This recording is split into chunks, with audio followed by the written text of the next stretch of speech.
John Miller, Joe Morgan, and Steve Phillips from Yankee Stadium in the Bronx. The Red Sox dugout, and Terry Francona, the manager. Hard times for Boston. No runs in the last 2 games, and those last 2 games were not just any 2 games.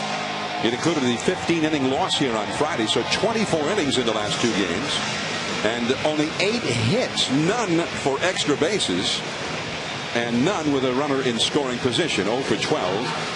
So the Red Sox have been monumentally shut down the last couple of days here in New York. Red Sox batting order presented by Taco Bell. Jacoby Ellsbury in center field. Dustin Pedroia at second base. Victor Martinez in from Cleveland is at first base.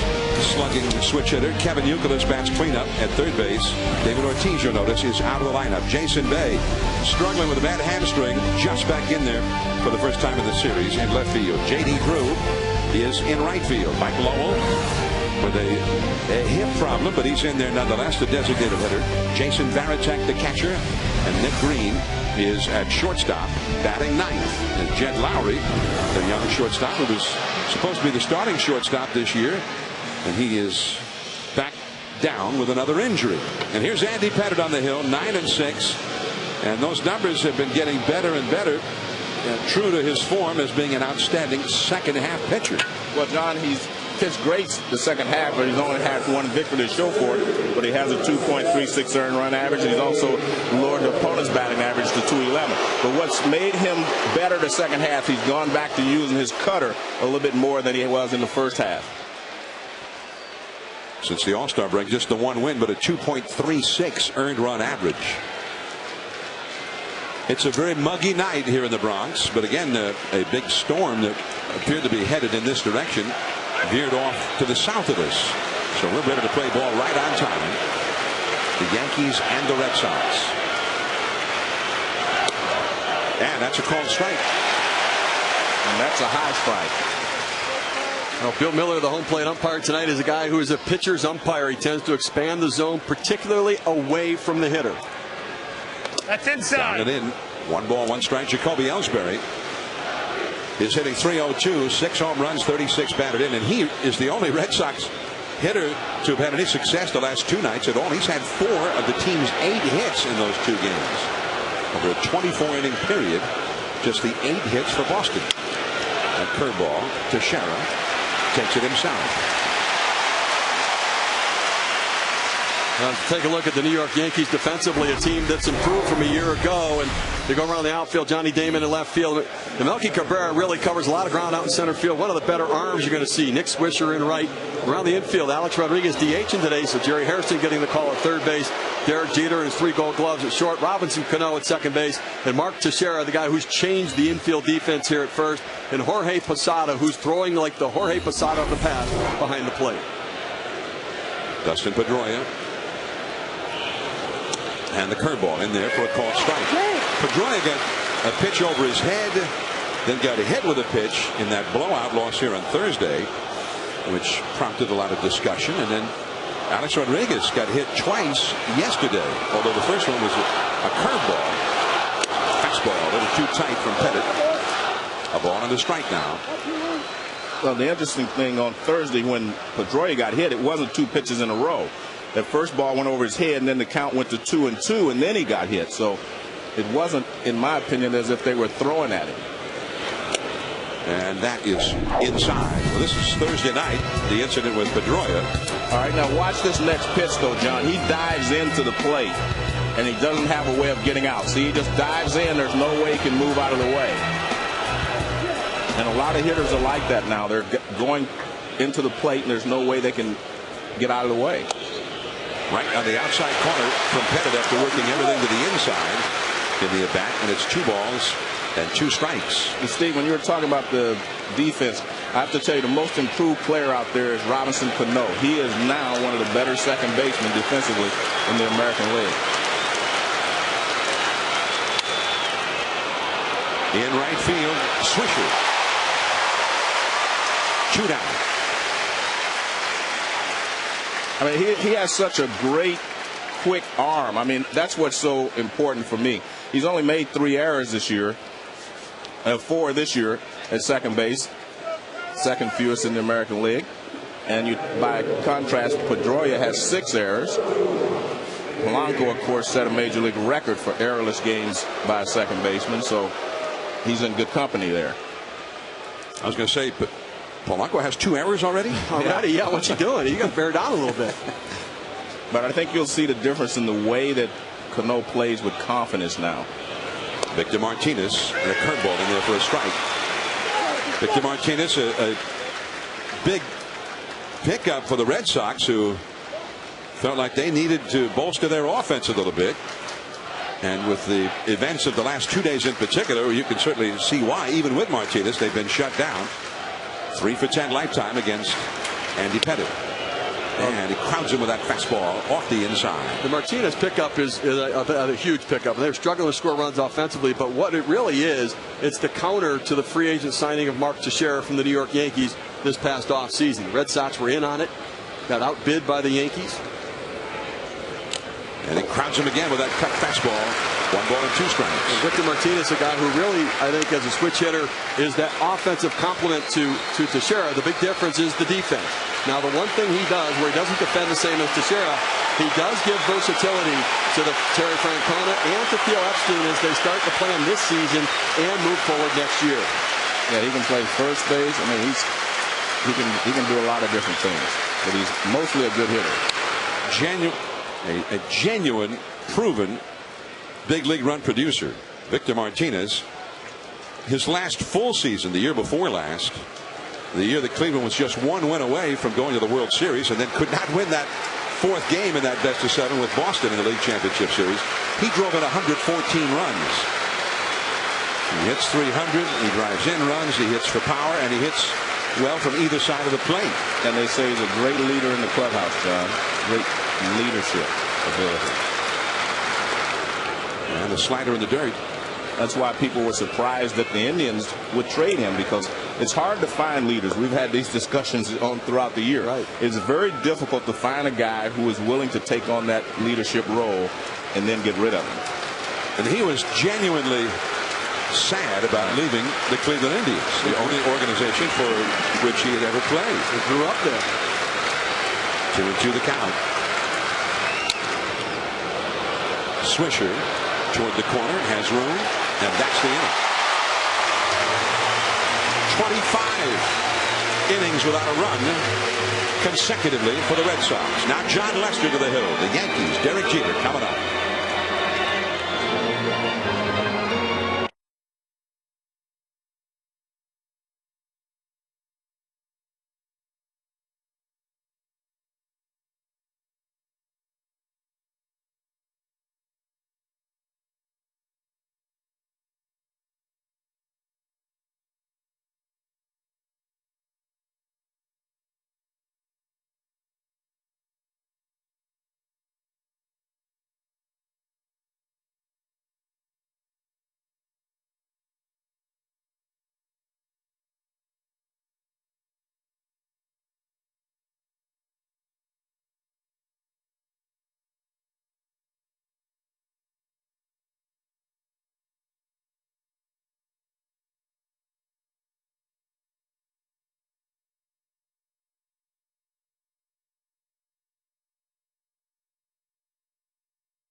Red Sox without a run.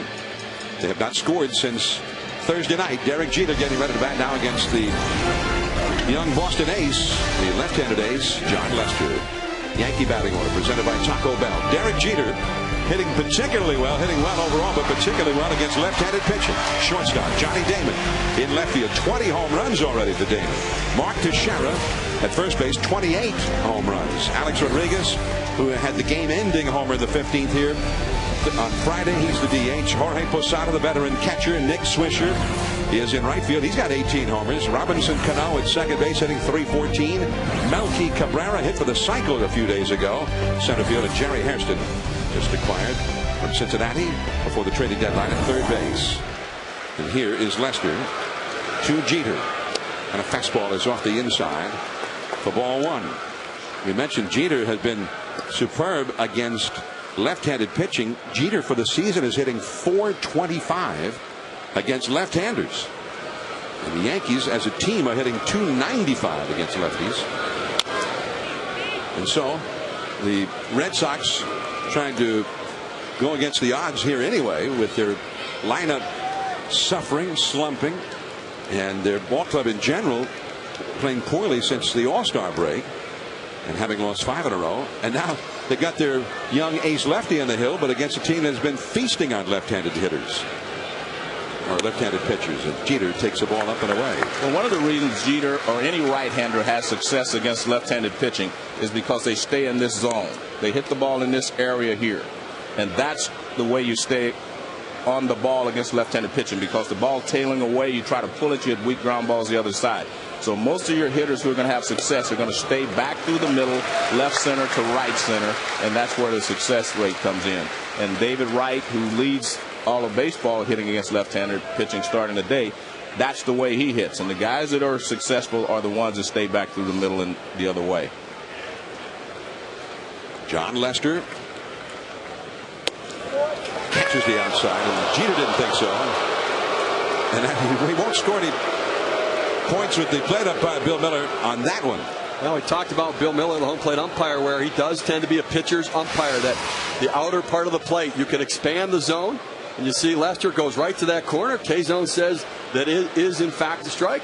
Derek Jeter, you were wrong. For once, you were wrong. 3-2 the count to Jeter. K-Zone agreed with Bill Miller, as you saw. Up the middle, base hit. And that's why he's so successful against left-handed pitchers. He stays right there. And you watch the right-handers that pull the ball are the ones that are going to have a problem. All right, take a look at John Lester on that pitch that he just threw there. And, they set up inside on Derek Jeter. They went away for the strike, and it came in and left it out over the heart of the plate. But you look at John Lester, 25-year-old left-hander. You look at the strikeouts. He's getting a lot of strikeouts this year. That hard-riding fastball. He pounds right-handed hitters inside. And his success this year, but it's really been a tale of 2 seasons. I think the big key is you look at the opponent's batting average, that .207. We talk about the Yankees numbers against left-handed pitching. Well, this isn't any left-handed pitcher. This guy, John Lester, can shut down some of the best right-handers in the game. Johnny Damon. And it's 0-1. It'll be interesting to see how he pitches, to Johnny Damon and, of course, Robinson Cano, because those are the 2 left-handers in this and can hurt him in this ballpark with the fly ball to right field. We'll see if he throws him a lot of change-ups or curveballs. You see, Damon has hurt Lester in the past. He's done well against him. On the inside corner. And I've said this a lot, John. I don't think left-handed pitchers throw enough curveballs to left-handed hitters to break their rhythm. They either try to pitch them inside hard or go away hard. I think if you can vary their rhythm by throwing a lot of curveballs, I think you can have more success against them. Okay, well, maybe, how about right now? Well, I would say so, but too late. I don't think Joe got the sign down there in time. Went back to the inside with the fastball. But he's got him set up right now for the curveball as well. He came in with that fastball there, and you see the splits for John Lester, and pretty even splits from both sides. You see those 13 home runs. He has not given up a home run in his last 8 starts. So we talk about Yankee Stadium, how the ball sails out of here, how some power from left-handed hitters. But Lester's been a guy that's been able to keep it in the ballpark. But does 6 home runs with left-handers and only 143 at-bats compared to a lot more for the right-handers. Lefties have hit him better than right-handers as a group. There's the curveball. That'll work. Although Derek Jeter has been moved up, a productive out for Johnny Damon. But you can see right there how off balance Damon was. No, that's what I'm talking about. Left-handers throwing left-handed hitters curveball. The change of speed. You can get them 2 ways. You can get them with the speed, or you can get them with the break of the ball. He gets him with the speed right there. That ball's pretty much in the middle of the plate, but See, he's out in front, tries to slow his bat down, and all he can do is slap at it with his bottom hand. He even takes his top hand off. That's why I think you should mix in more curveballs to left-handed hitters. So here is Mark Teixeira. Switch hitter, batting right-handed.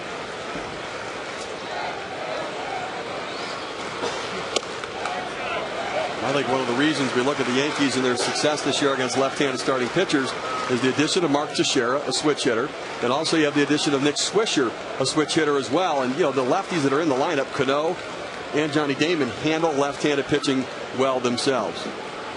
Teixeira has a home run in 9 previous at-bats against Lester. Jeter in scoring position, and the breaking ball in there for a called strike. Now, when you look at Teixeira, he has a very unusual stance and a very unusual swing compared to most of your good hitters. He stays on his backside. His weight's on his backside, and it stays there throughout the swing. Most good hitters shift their weight. He does not, but he's still a good hitter. He does it in a different way, but he stays on that.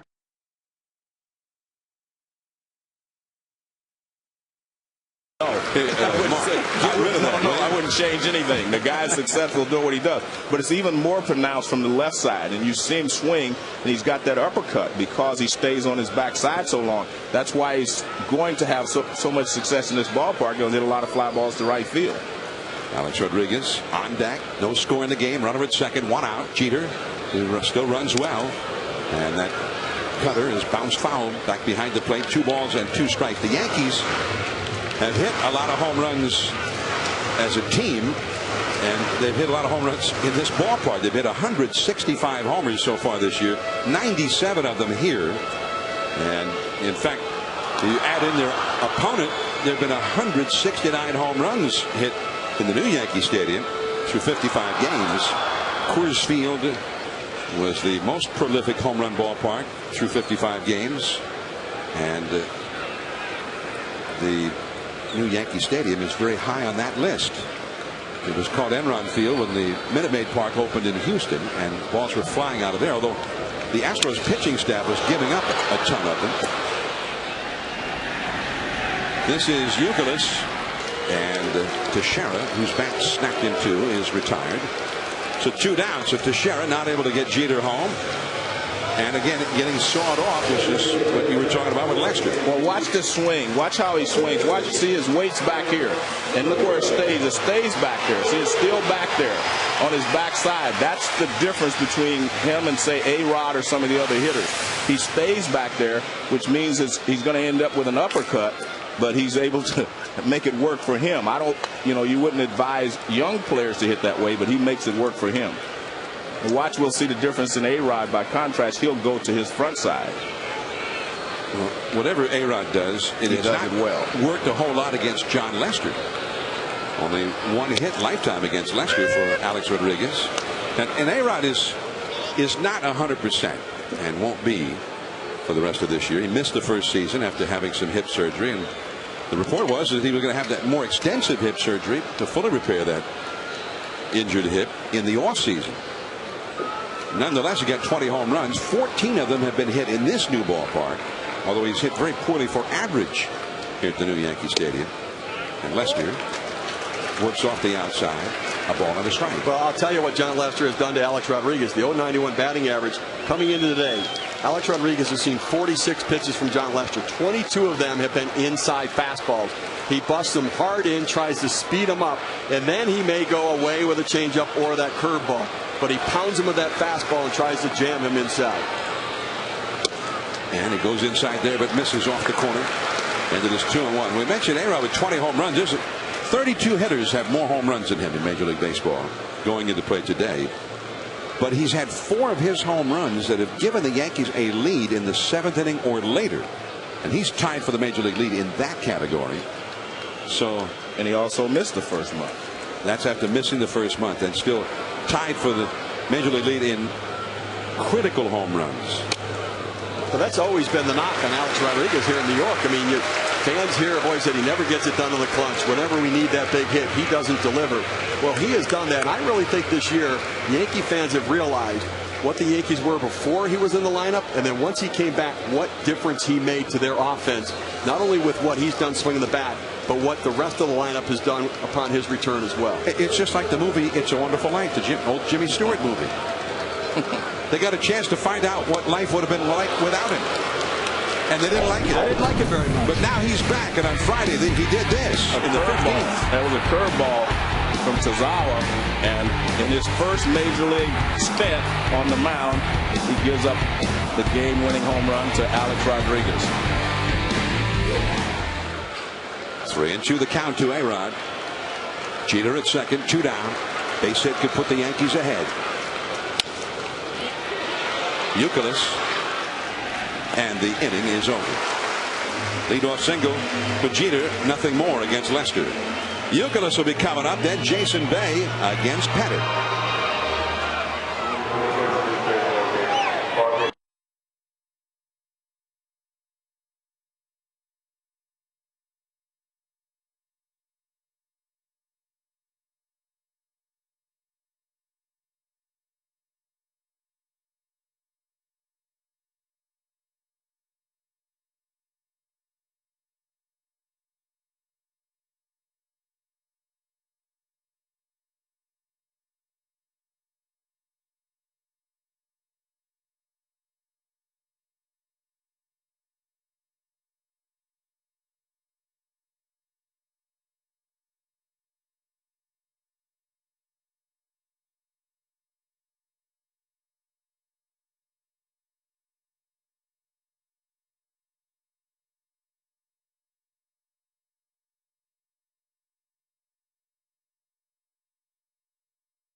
Here come the Red Sox into the second inning from Yankee Stadium. Kevin Youkilis hitting cleanup.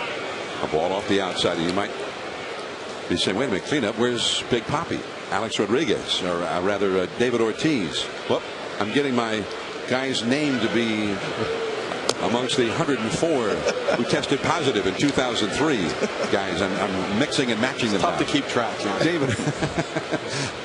David Ortiz out of the lineup today. And I don't think it has anything to do with his name coming up on that list, but or having been leaked to the media. Reportedly, supposedly he's on that list, but he's just not hitting. So David Ortiz with the left-handed Pettit on the hill, out of the lineup. Jason Bay back in, and he'll be on deck here with Youkilis leading off the inning. Youkilis is hitting .309, 20 home runs and 66 batted in. There's Bay, another right-handed hitter on deck. Strike on the outside. 2-2 from Andy Pettit. Pettit, 47 wins, 19 losses in the month of August in his career, the third highest career winning percentage in the month of August in Major League history, behind a couple of former Yankees, and the slider puts him away. One away.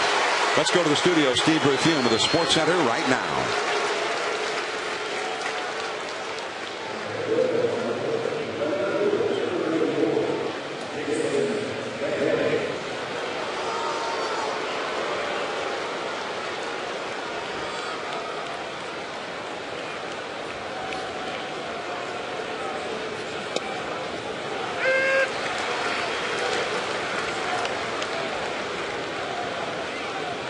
Okay, Steve, thank you. And a called strike to Jason Bay. A big curveball in there from Andy Pettitte. Bay has had some success, considerable success against Pettitte, and that was a called strike on the inside. Now, he hit a home run, a mammoth home run at Tropicana Field down in St. Petersburg on Wednesday, then sort of aggravated his hamstring injury and left that game, and this is his first game since then. Just off the outside. His home run on Wednesday went 432 feet, but it is not to say that he's been hitting those with regular one right after the other. He had not hit a homer since July the 7th. So that's his only home run in a little bit more than a month's time. I asked him about his struggles, and I said, is there anything that when you're not going right? He said, it's just not seeing the ball. I'm not seeing the ball. It's not mechanical. It's my timing. I'm not picking the ball up early enough and making the right decision. Right field. Swisher in the corner.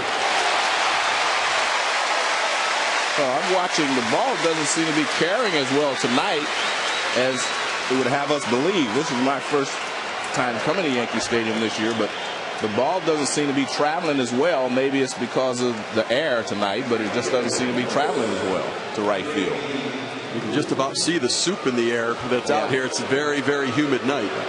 From what I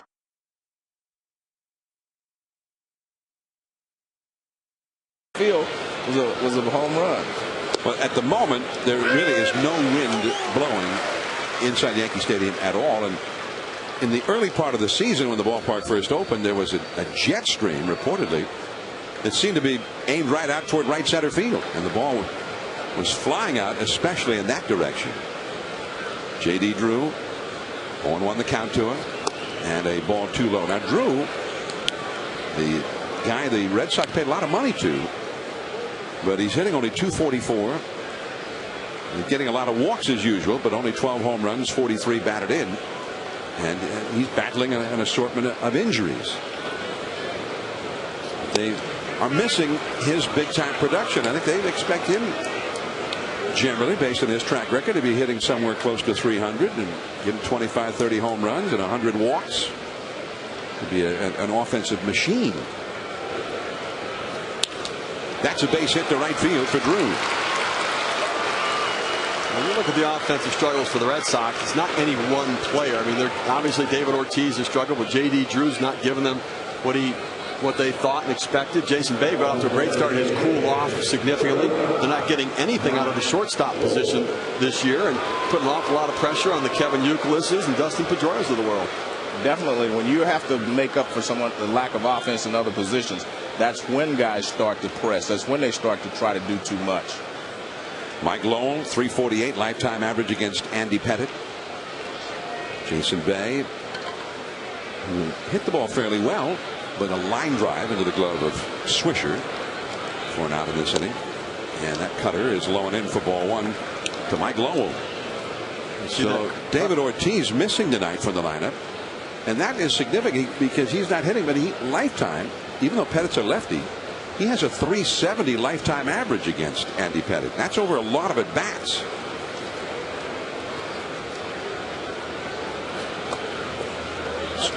The one thing that's interesting is, why did David Ortiz hold his press conference at Yankee Stadium?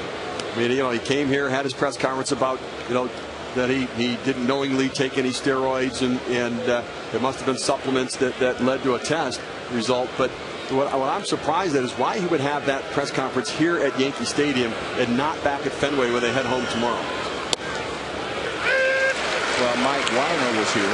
Right, you got the was here, right, so. new union president, and obviously the guy running the Major League Players Association. But I mean, he could easily have grabbed the train or the shuttle up to Boston to do it up there. But it just seemed like it created this whole sense of attention to the topic.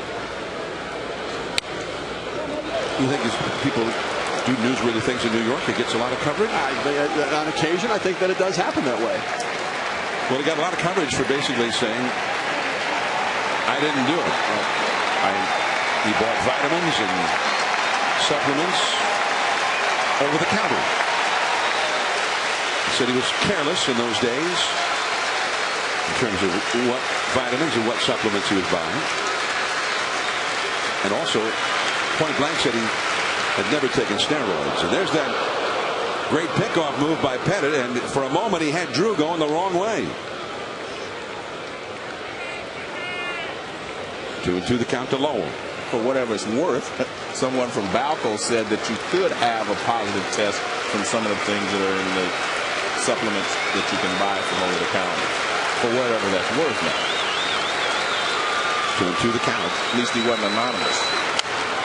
And that was a foul. Well, I think it was Mike Lupica in the Daily News today made the comment in his column, that his regular Sunday column, that whoever is leaking these names to the press, generally I guess the New York Times, it's been getting the names, but without giving the substance for which the guy tested positive, it's like saying the guy was arrested.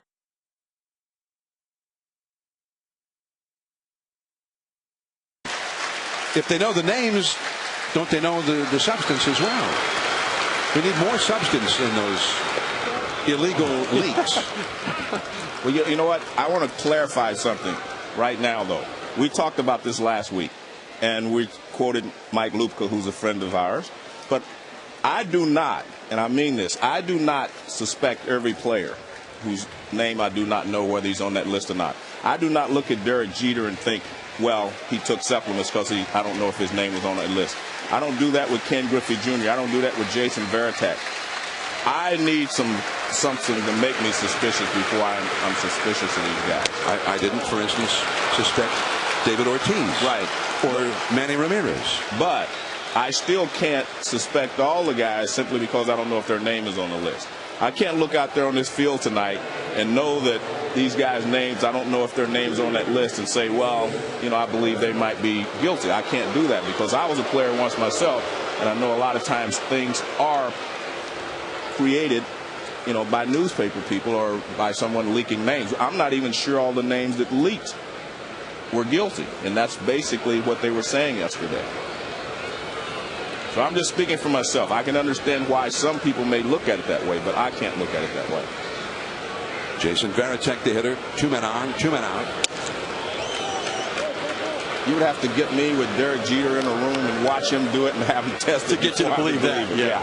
And getting Griffey Jr. and these guys. There are guys that, so I can't, in my heart, just feel like because I don't know who's on that list, suspect all of them. I really can't. But I can understand why the fans do. I mean, they kind of put everybody under the same umbrella and say, well, you know what? I'm not surprised because I think everybody's doing it. I can understand why other people do it. I'm just speaking for myself. 1 ball and no strikes. And he chases that high fastball. Now this is a spot where a base hit could knock in a run. You've got J.D. Drew, who ordinarily, when he's healthy, runs real well at second base. The Red Sox have not had a hit in this scenario for a good long while with a runner in scoring position. In fact, on this road trip, 4 hits in 51 at-bats in their 5-game losing streak with runners in scoring position. And now Varitek is behind in the count. 1 ball, 2 strikes. One of the things to keep an eye on for Andy Pettit tonight, the high fastball is an effective pitch for him when his velocity is 89 miles per hour or higher. When the velocity is above 89, they're slugging 294 against him. But when it's under 89 miles per hour, he's getting slugged around 655 slugging percentage. So far, the high fastball 90 and 91 in this game. 1 ball and 2 strikes. Drew at second, Lowell at first. No score in the game. And the cutter down and in. 2 balls, 2 strikes. And Posada out to the mound to conference with Andy Pettit. And there's the beleaguered manager of the Sox, Terry Francona. And Francona trying to keep everybody's spirits up and continually saying, hey, I believe in this club right now. I believed in them 2 weeks ago, a month ago. But they're hitting 157 on this road trip and below 100 with runners in scoring position.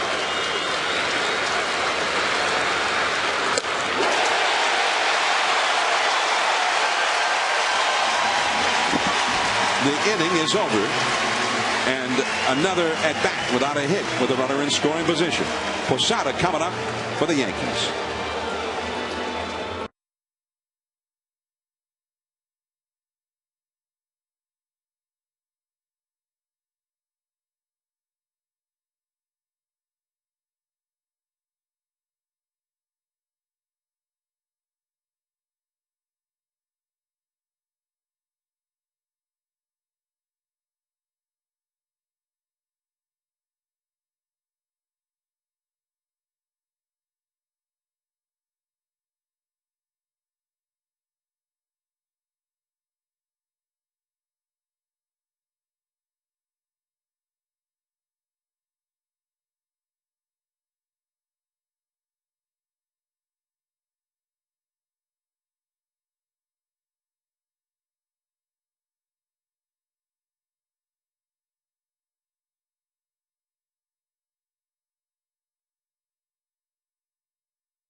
from the new Yankee Stadium. Red Sox nothing, Yankees nothing.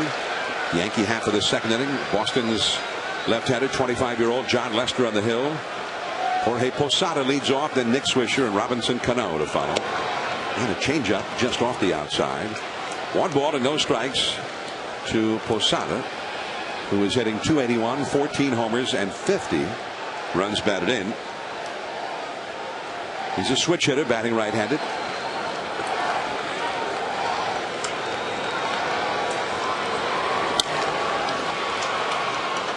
Nick Green, and there is one away. The ESPN original documentary, The Lost Son of Havana, will debut tomorrow night on ESPN. The story follows former Major League All-Star and former Red Sox and former Yankee Luis Tiant, who after 46 years of exile had a rare opportunity to revisit his homeland. The Lost Son of Havana, ESPN, tomorrow night at 10 Eastern, immediately following the Tigers Red Sox telecast here on ESPN. You saw El Tiante.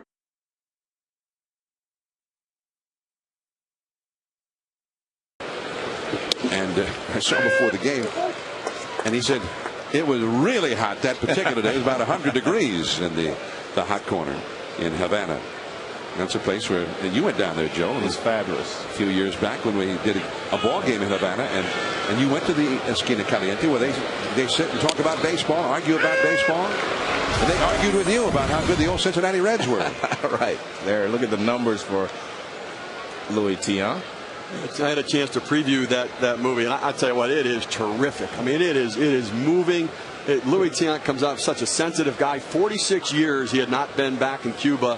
Went back, saw family members, people where he grew up. It was terrific. Strike 3 to Swisher. So he is retired post haste by Lester. 2 down. And Robinson Cano will come out. By the way, Luis Tiant will stop by the booth, and we're hoping in the next inning when the Red Sox come up to be visiting with Luis Tiant. And Tiant was part of that great World Series, one of the all-time most exciting World Series ever played, 1975.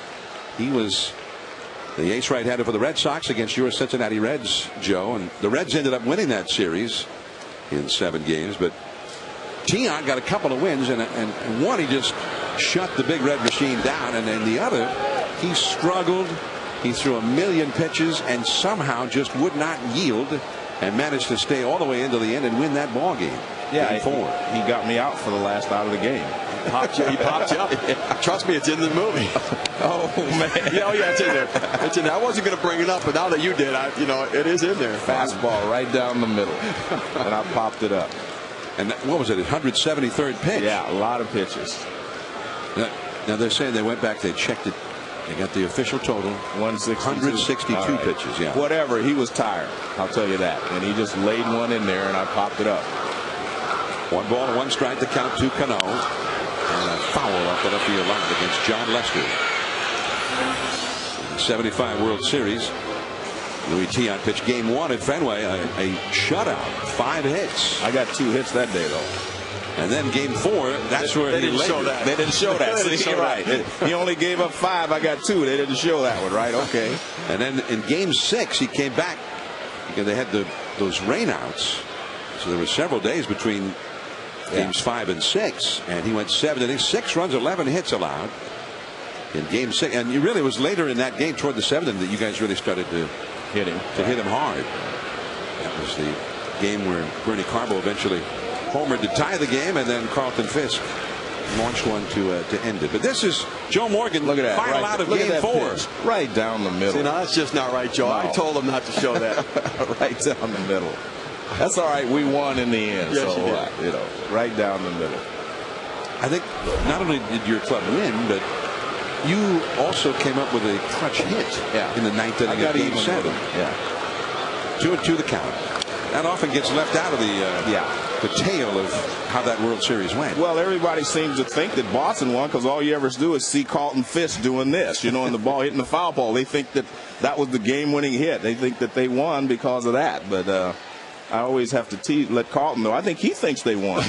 Yeah, because he sees that all the time. I have to remind him every year at the Hall of Fame that they lost. Well, your hits ended up on the editor's room floor. Yeah. Unfortunately, exactly. No sign of those base hits in the movie. But it is a terrific movie. Cano with 2 down, nobody on, and that is strike 3 called. 3 up and 3 down. Louis Tiant will be visiting with us here in the booth. The Red Sox and Yankees, and he played for both of them and was a great member of the Red Sox for several years.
Park in the Bronx, Yankee Stadium. The Red Sox nothing, the Yankees nothing as we start the 3rd inning. Andy Pettit to the 9th place Boston hitter Nick Green with Jacoby Ellsbury, the leadoff man, on deck. And welcome to Luis Tiant. And he pitched for other ball clubs besides the Red Sox, but it was with Boston, I think, that he's most remembered, and in New England that he is most beloved.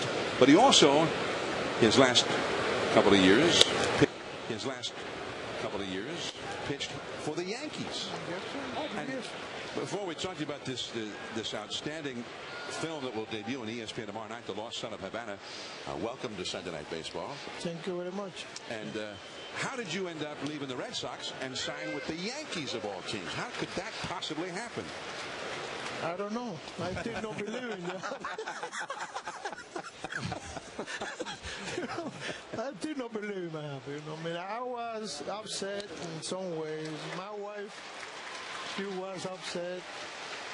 But, it's a strange thing when that happened, because like you just said, people in Boston, they show me respect, they show me love, appreciation for what I do all the year, and you quite get into that mood, that family type of thing, But they never seem to blame you for it. They seem to blame the Red Sox, Haywood Sullivan, whoever the GM was at that time. They never, some fans, you know how it is, the rivalry between the Yankees and Boston, they're looking at you, what you do, what's the matter with you, when you go to the Yankees? Hey, I have to go with the club that want me.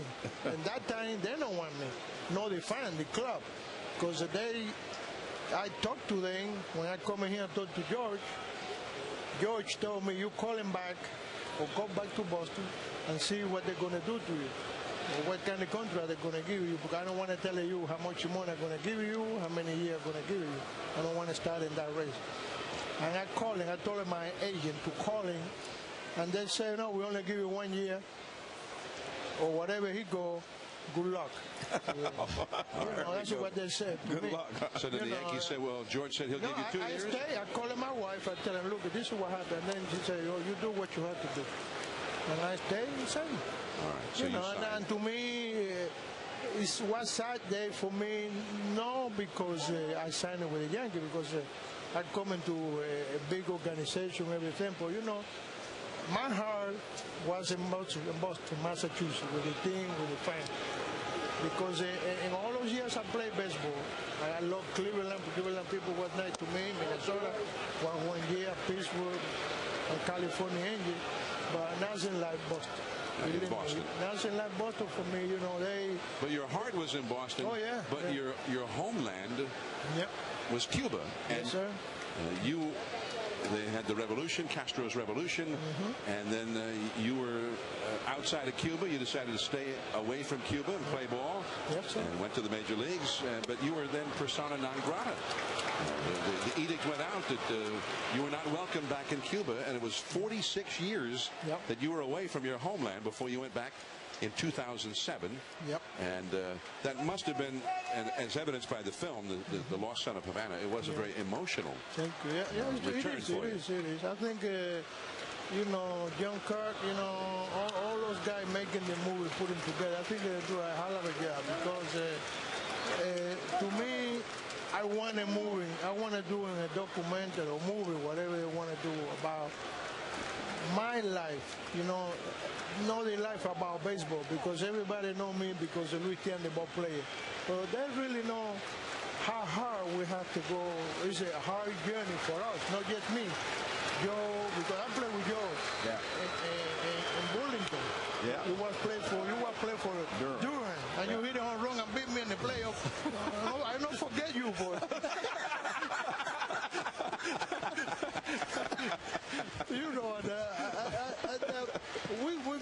We go through a lot of hard stuff. People that don't know what they take to be a ball player and get what we are now. But that's what I want to show the people. Baseball, some people thinking, and then the other people, I know I go someplace and people, oh, you lucky you play baseball. Yeah, but you don't know what it takes to get there. And you're looking around, how many teams, how many players, how many human beings in this world, and how many players are. We know too many percentage. Well, and there was a time when your career, you had some great years in Cleveland, and then a year or two later, it looked like your career might have been over. Yes, sir. Yes, sir. You injured your shoulder. I injured my shoulder. I cracked my shoulder blade. And then to recuperate. This is a double play ball. Jeter, Jacoby Ellsbury, very fast and tough to double up ordinarily, but that was made to order, and just like that, 2 down and nobody on. But then you were in Minnesota a brief time after you recuperated, and then you ended up with Boston, and that's where everything just seemed to be the perfect blending of everything. It was very serendipitous for you. That really take me like a year and a half to coming back. See, and that's what I telling players now. I talk to Small, I talk to Pedro, and the problem is, I don't care what the doctor tell you. I don't care what the trainer tell you. Oh, you ready? You can pitch and you can play. It's over here, my friend. Yeah. It's all in your mind. You have to have it building your confidence back. If you don't do that, you're gonna go so-so. One day you're gonna you're gonna have a so-so game. Next time you pitching, they're gonna blow you away. In the '75 World Series, you had a great game in Game 1. You shut them out. Game 4, more of a so-so game, but it sort of built your legend in Boston. 162 pitches. Yep. And was your arm hurting you after that game, after all those pitches? No. I mean, I used to throw a lot of pitches. I think we are in different system now. The system has changed. What we used to pitching. And one thing, we grew up that way. You started and you want to finish. Now you starting and you don't know when you're going to finish. But you usually don't finish now. But put the finger in the player. That's the system. Because like I said to people now, see, I'm pitching now, I have to do the same thing they do. And you got Joe out for the final out that Game 4. Do you remember that? Yeah, he let me get him out. is Louis Tiant is here with us. You know, why did you decide to go back to Cuba at this time? I know you wanted to make the documentary, but why haven't you been back before? Well, because they deny. I tried twice in the government here and the government there. Right. Not just there, here too. And then they said, no, I can't go. And the thing was, my biggest problem, my biggest fear in my head was, too many guys, I grew up with them in Cuba. Too many guys I play baseball with them. And too many Cubans, like Zelia Cruz, you remember Right. Zelia Cruz, his husband, a lot of other people we named, they're making a big name all over the world. And they never can come back. They die here, they die whatever, they die, never can come back to their own life. And I think to me, that's a disgrace for the human rights. I think that's a bad thing for the human rights. I don't think we should suffer that much. I think you should get the opportunity to come back to your country, come back and see your people. And I don't care what happened. And I'm not talking only about Cuba, because a lot of other people from other countries, they never can come back to the country because of the revolution, the killing, and they do all kind of things. I think it's sad because, one thing I know, when you grow up, like a lot of those kids, they want to know where their grandparents from, and someday in their life, they want to visit the country. Right. Now your country, where you're born, and then you go out for 46 years, Right. and you can't come back. That's sad. And to me, I was lucky in some way. They let my father and mother come in 75. You remember it was there. Well, let me ask you about that, Luis. I think one of the most moving parts of this film is the relationship with your father. Family was certainly a big part for you when you went back over there. How would you describe the impact your father had, who was a terrific pitcher himself in the Negro Leagues, the impact he had on you and your career? Well, I think what happened to me, one of the things, he don't wanted me to play baseball. He wanted me to go to school. When you're a kid, and you're dealing with that, your father, you want to be something and like him. And they say, no, I want to. And thank you, my papa, thank you, I wanted you to go to school. Even that, he sent me to American in Cuba. And you can understand it. When you're a kid, you want to play, he wants to play, why not? And then the reason I play baseball because of my mother. And my mother, when they selected me to go to Mexico in the juvenile Olympics, they said, no, you don't go. My mother said, no, you have to let it go. That's why he wanted to let it go. And they let me go. Then after that, the players and the friends, they used to know my father, they used to tell him, hey, you better go see your kid because he's good. Right. And then he started coming and see me. But in the beginning, he really don't wanted me to do. And, and the thing is, when I come back here, and then I see what's going on, when I come back in the 60s, 62, that's where I played with him in 63 against him. Now, your dad was a pitcher. Yeah. Now, you had a very unique wind-up, your style of pitching. Did he teach you that? Where did this? No. And that was your dad, Louis Tiant Sr. I heard pitched in the old Negro Leagues. Yeah, I heard he got a funny movie too. Funny movie, but not like me. Not like me. He never teach me. So he had a good pickoff move. Yeah. And I know he's a guy. I remember he used to tell me, and some of the friends that used to play with him in the winter ball, they've been coming my coaches. They used to tell me one guy, he can hit my father for nothing. Then that day, my father threw to first base and the guy swing. He walked out there, home plate, and the umpire and the catcher laughing at him. Why you guys laughing? He said, he threw to first base. Are you kidding me? Of all the things, when you went back there, what's the most memorable thing that happened to you when you were back there? Well, the ideas, the same you see, you don't really fit together with what you're thinking. You know what I mean? Because after 46 years, everything's going to change. You know that. I know that because my friend in Florida told me, when you get there, you're going to be a surprise. Know your family for what you see. And it really was the truth, what she said to me. You know, I think, you know, when I get in the plane and we landing, when I see the line and landing, you know, everything coming to your head. You know, then what my fear was, when I get there, I don't know what's going to happen. I don't know if the government going to say, you can come in here, or we're going to hold you here, or you can get out. You know, I don't know. You know, and then you start thinking, you start getting nervous. And I can think you can see in the movie, you know, because they're taking part of in the movie, the part of there. You know, you see the face, and then I check in my head, and that's I was thinking about it. What's going to happen? What's going to happen when I get there? But you know, thank you God, nothing happened, and everything was okay. And then when you see your family, you know, that's hard. And you saw people, cousins and aunts and uncles you hadn't seen in 46 years. No, five. I was having five aunts. Now 2 died after I come back. After coming back here, 2 died, and then I got about 170 cousins. That's a lot of people. But you know, it's a good thing for me. Jeter along the right field line, and that ball is just back into the crowd with a runner at first and 1 out here in the third. No score.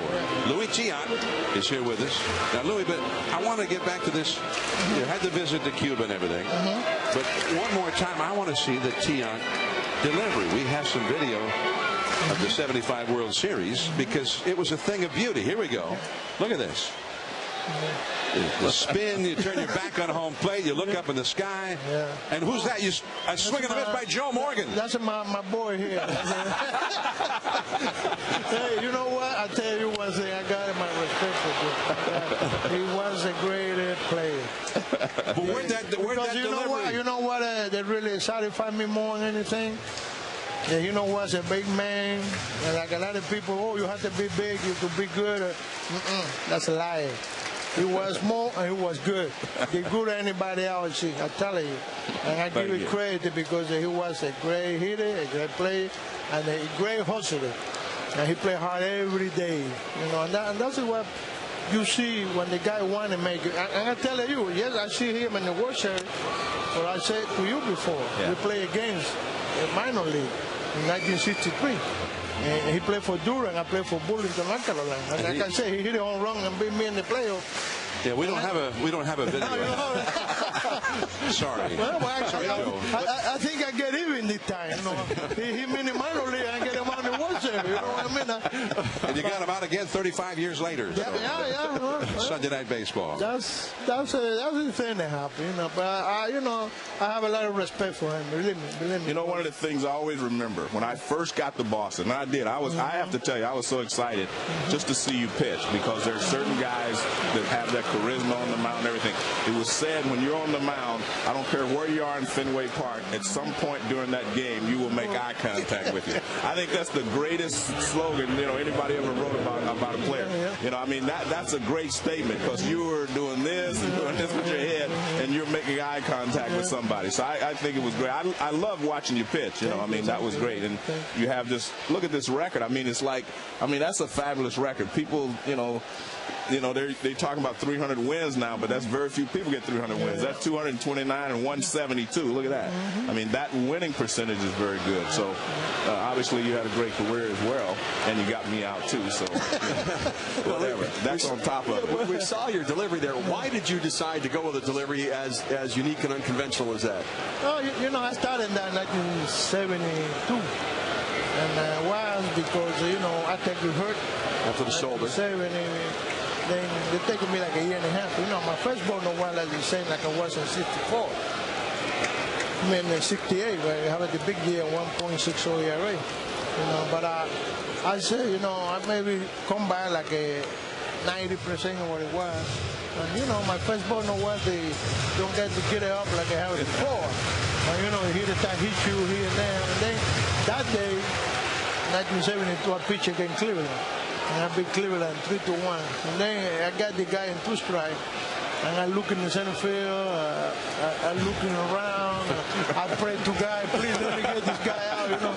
And then I come in the side out, and the guy opened the eye, but that big around, then he go, a ball right in the middle of the play. I tried three. Then he go and ask, what is do? What is that? What you do? I said, that's a new pitch. Are you kidding me? and then from that point on, you know, I thought, you know, trying to master that, you know, get the same point release coming from here and here and there. And I did it. And I win 172 games after that. It worked for me. Yeah, it worked. You know, it did work. And that's a different, you know, I think I was one of the persons, like a lot of other persons do. I try different things. I don't care, you know, I listen, I watch it, and I, you know, take things for people. When people telling you this and that, you don't have to do everything. You don't have to do everything people tell you, because I think they're missing you out too. But you can see people conversation, people telling you something about this and that, then you picking what you think you can put in your schedule. If you're going to happen, you see. And that's what I used to do. I'm not afraid to making any change. You know. And what are you doing now? What do you do now? What are you doing? I do everything and I don't do nothing. Well, you're in the movies now. Yeah, you know. He's a movie star, and he's in The Lost Son of Havana. Telecast tomorrow night at 10 o'clock on ESPN and ESPN HD. He is the one and only Luis Tiant. El Tiante. Thank you. And thank you, man. No, but always remember, are your Red Sox going to be okay? Like I want to say, like you say, I still work for the Red Sox. Oh, okay. You know, I do PR. All right. Luis Tiant works for the Red Sox. Yeah. Many thanks. Tomorrow night, check it out. Got it? Cash for Clunkers is available at your Chevy dealer, but funds are going fast. So hurry, let us recycle your older vehicle, and you could qualify for an additional $3,500 or $4,500 cash back on a new fuel-efficient Chevy. Your Chevy dealer has more eligible models to choose from, more than Ford, Toyota, or Honda. Now get an 09 Silverado for under $18,300 after all offers, and get it for even less if you qualify for the Cash for Clunkers program. Go to Chevy.com for details.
ESPN Sunday Night Baseball, presented by Taco Bell.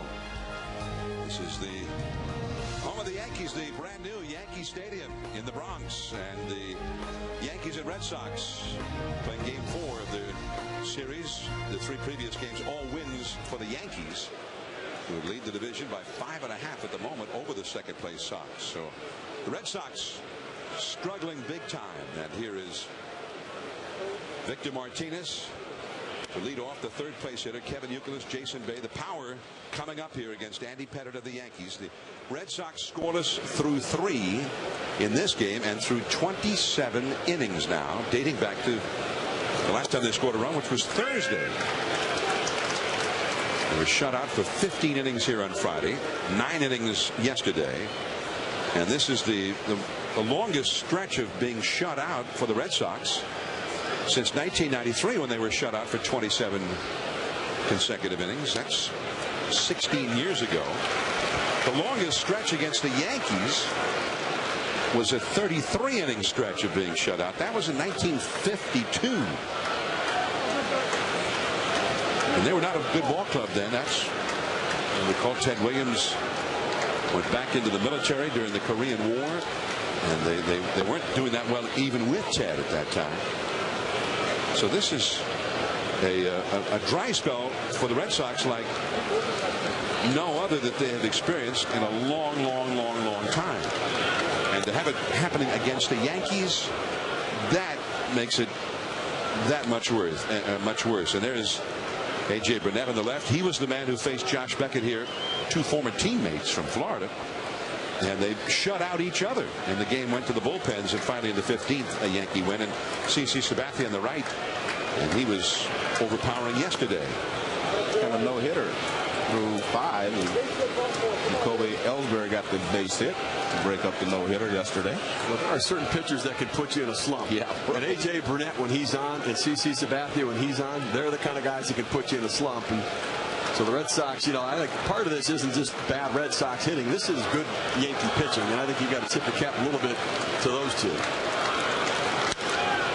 That is just foul. And that's why I was saying at the beginning, this is a good Yankee team because they can beat you in so many ways. 13-6 on Thursday, 15 innings of shutout on Friday, and they continued to shut out yesterday with a lot of pressure offensively on Boston, and they were able to win 5-0. And now they're pitching well again today. So, I mean, this team can win in a lot of different ways. And you got guys like Teixeira and A-Rod can hit the ball out of the ballpark. That's always the threat, especially in close games. The high fastball is punched foul by Martinez down the right field line. I talked to Dave Megan, the hitting coach for the Red Sox, a little bit about their slump and their struggle and what they're going to do to approach Andy Pettitte. He said one of the things we've noticed is Andy Pettitte is going a lot more off-speed pitches, and we've seen that tonight. A lot of cut fastballs, a lot of sliders, a lot of curveballs.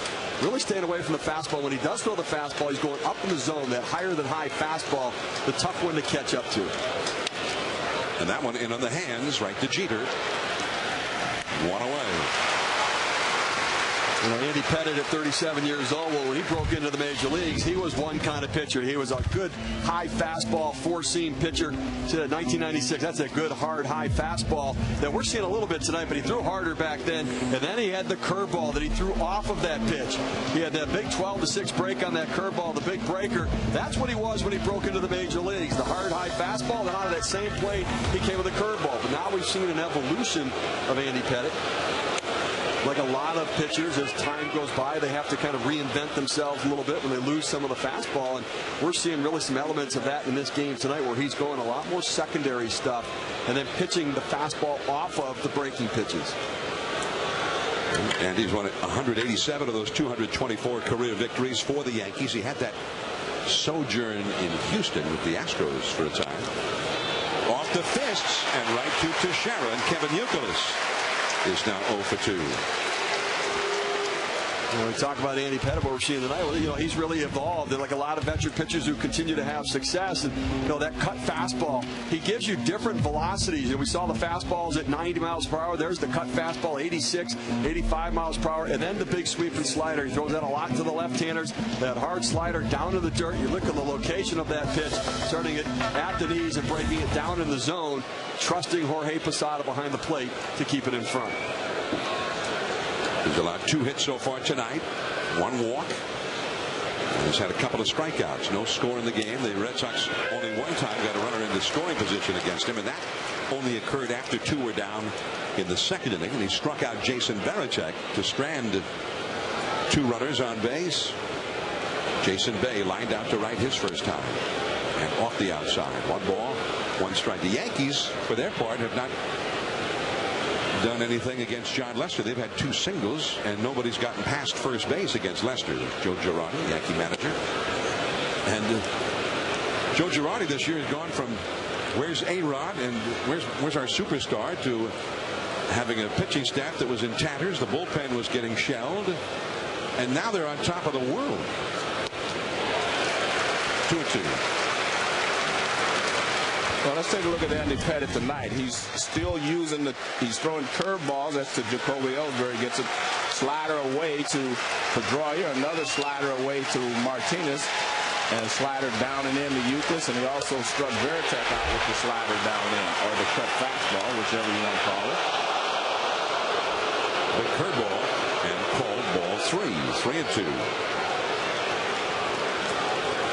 Jason Bay, the Red Sox, anxious for him to get going again. His average down to 252 at game time. And a little looping liner over the middle off the end of the bat for a single. The third Boston hit. Since Jason Bay came over, in the Ramirez three-deal trade, three-team trade, I've always felt like he was a good mistake hitter. You make a mistake and he's going to hurt you. But now he looks like he's struggling a little bit. But when you made a mistake before, you hit the ball out of the ballpark. That pitch there was up and he didn't drive it. But he's normally a guy, if you make mistakes, he makes you pay for it. You make good pitches on him, you can get him out. Now J.D. Drew singled his first time. In the dirt. A good block by Jorge Posada right there. The breaking ball, man on first base. I mean, that ball gets by him or kicks away, and he doesn't keep it in front. You get a runner in scoring position with J.D. Drew at the plate. So outstanding effort by Posada on that. Now, ordinarily, this would be a spot with 2 down where you might think about Jason Bay stealing a bat. He has 11 steals this year, but he's got a hamstring problem that has put him on the shelf for several days. This is his first game back since Wednesday, but also there's the matter of Andy Pettitte. Whether you've got a hamstring problem or not, it's difficult to steal a base with Andy Pettitte on the mound. That's true. I mean, he has one of the better moves in baseball.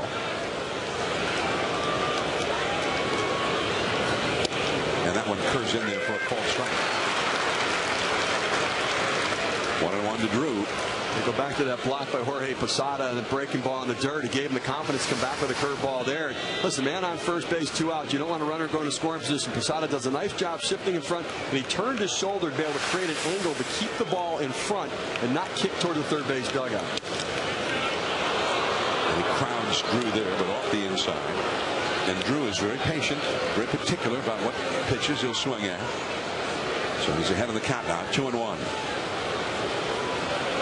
Drew, another guy, they need his numbers to start heading upward. That is through the middle, base hit, his second hit of the night, and Bay will go to third. Melky Cabrera gets it back to second. Makes that block in the dirt even more important right now with a base hit from J.D. Drew, because if he doesn't do that and Bay's on second base, that's a run for the Boston Red Sox.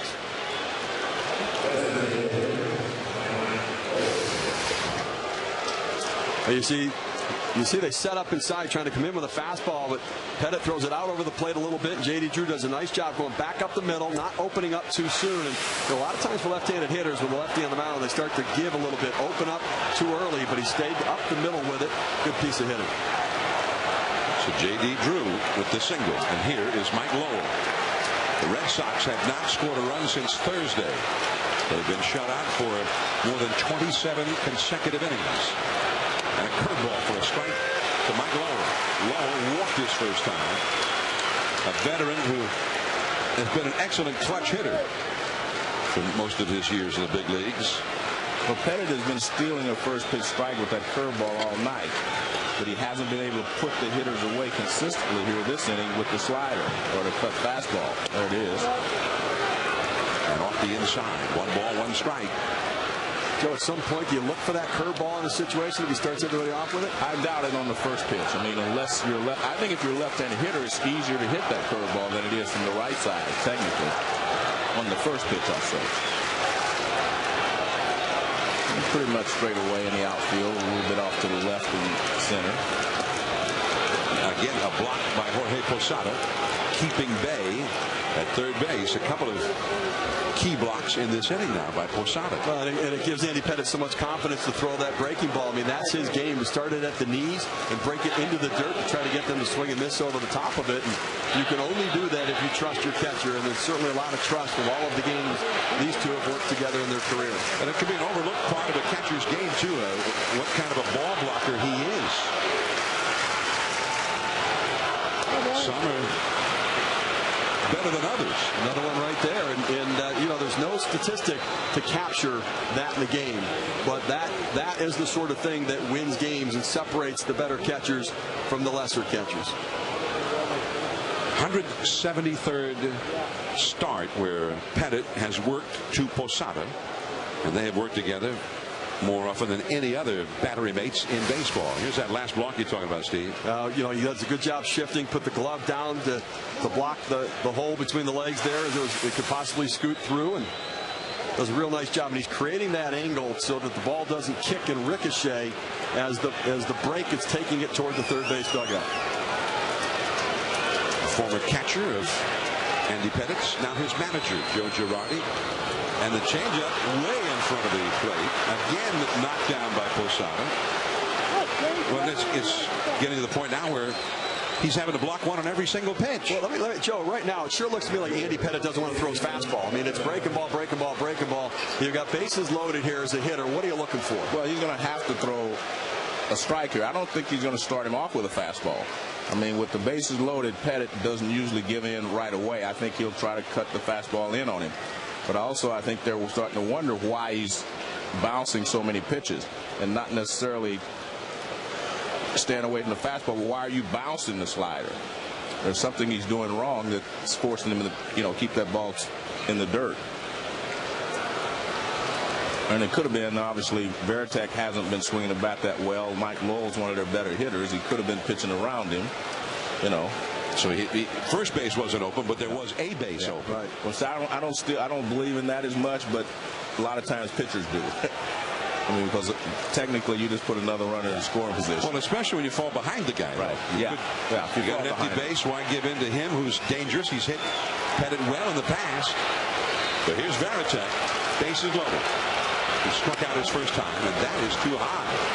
So he's not going to give in until he has to. I don't think he's going to even give in this at bat to Varitek. I think he's going to find a way to throw his cut fastball for a strike, or he's going to continue to try to. Varitek, for much of his career, much more powerful hitter as a right-handed batter, and that includes this year. 6 homers and only 82 at-bats batting right-handed. That ball lined to left field, and a jump by Damon at the last.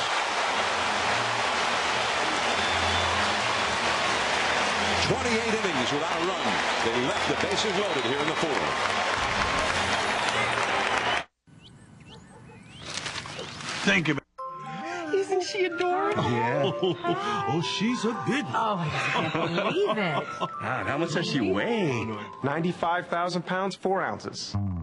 Wow. Congratulations. Hey. Is this your first? She's our 14th.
ESPN Sunday Night Baseball, presented by Taco Bell, brought to you by Chevy and Kevin Woodstains. Our performance is legendary. Sunday Night Baseball from Yankee Stadium in New York. That's the exterior of the new ballpark, which bears a striking similarity to the original outer exterior of Yankee Stadium when it was first built back in the 1920s. I think you should say the beautiful Yankee Stadium. It is a beautiful ballpark. Very impressive as well.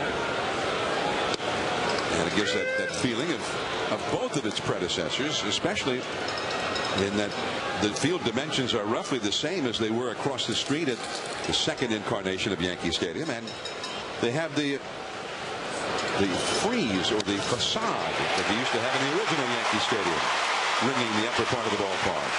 Teixeira with a single to right. Alex Rodriguez coming up. Here's Steve Berthiaume with the Sports Center right now. Thank you, John. Sunday's World Golf Championship final round turned on the 16th at Firestone. Tiger Woods knocked his 8-iron to within tap-in birdie range, while leader Patty Harrington triple bogeyed the hole. So Tiger wins for the second straight week, now heads to the PGA looking for his 15th major. And rain washed out NASCAR's Sprint Cup race at Watkins Glen. You can see the reschedule of the race on ESPN Live Monday at noon Eastern. Sports Center after the Red Sox and Yankees on spectacular ESPN HD. All right, Steve, and here is Alex Rodriguez. Grounded out to third his first time. Teixeira at first. Ball one from John Lester. The Yankees now with 3 hits against Lester. A-Rod only a .257 average. And here in this ballpark, he came into play tonight hitting only .208. But 14 of his 20 home runs have been hit here. So he's kind of been an all or nothing kind of a guy at the new Yankee Stadium. Well, if you're a Yankee fan, you say, well, he hasn't even gotten hot yet. And that bodes well for the Yankees from this point on, because he's going to get hot. Little tap. Bad tap. Just got him. Teixeira moves over to second. A-Rod got that bad hit. Remember, he had surgery on it. That's why he missed the first month of the season, and is supposed to still have more surgery after the season. I don't think there's any doubt a healthy A-Rod would have beaten this ball out. A-Rod was quick down the line before, but you can see him. He's really fighting it down the line. Watch him, and he's trying to run properly. Watch his last few steps. He raises up. But Alex Rodriguez used to beat out a lot of those little choppers down the third baseline. I'm sure he will again when he gets 100% healthy. As you mentioned, John, he's not playing healthy right now. He's not completely healthy. Well, he was a guy who used to be not just a home run hitter, but a guy who stole a lot of bases. Once a 40-40 man, 40 homers and 40 steals in the same season. So now Teixeira in scoring position. The second time in the game the Yankees have gotten a runner as far as second base. Jeter got there in the first. And here is Posada. A curveball, a strike from John Lester. A lot of similarities in the styles of pitching between Lester and Andy Pettitte. Well, I'll tell you, I think that John Lester is to the Boston Red Sox what Andy Pettitte was to the Yankees when he first broke into the major leagues. That good young left-handed starter that wins games, that can pitch in big games and have success, can be a stopper when you need him to be that guy. They really had similar sort of stuff as well when Pettitte broke into the big leagues as well as Lester. The fastball is just off the outside. And also similar to Pettitte in that he's already proven himself to be a big game type pitcher. He won the clinching game when the Red Sox won the World Series in 2007 in Colorado. And he was just a young pup at that time, 23 years old. It was last year that everything sort of came together. A fabulous season for Lester. Pitched a no-hitter. Lester's got it. The runner, Teixeira, goes to third. Lester gets the short out at first. His momentum was carrying him in that direction anyway. John Lester, we mentioned his no-hitter May 19th of last year against Kansas City. And he was overpowering in that game. And Jacoby Ellsbury helped him out. And so did Mike Lowell. And that ended it. He threw over 130 pitches in that no-hitter. And obviously, it didn't seem to overly tax him because that last one was an exploding fastball at 96, 97 miles an hour. I think one of the things that we've seen with John Lester, he came back from the cancer, and it took a little bit of time for that velocity to come back. But the Red Sox, John Farrell, the pitching coach, was committed to getting him back, and he knew that the velocity and his stuff would be there, and he has proven them right. Only Tim Lincecum of the Giants with a better winning percentage among the young pitchers. He's 36 at 15. Lincecum 37 at 13. In fact, as just a raw percentage, it's the second highest among all active pitchers. Nick Swisher struck out his first time, and there's a bit of ball blocking by Jason Varitek with a runner at third base. 2-0 the count to Swisher. When you're a catcher, your first job is to deal with the pitcher, help the pitcher by calling his pitches, help him work the game, and play defense. You know, we're always looking for catchers that can hit, and all that's great. But your first priority is to work with the pitcher and to play defense, and that's part of defense. And the cutter down and in.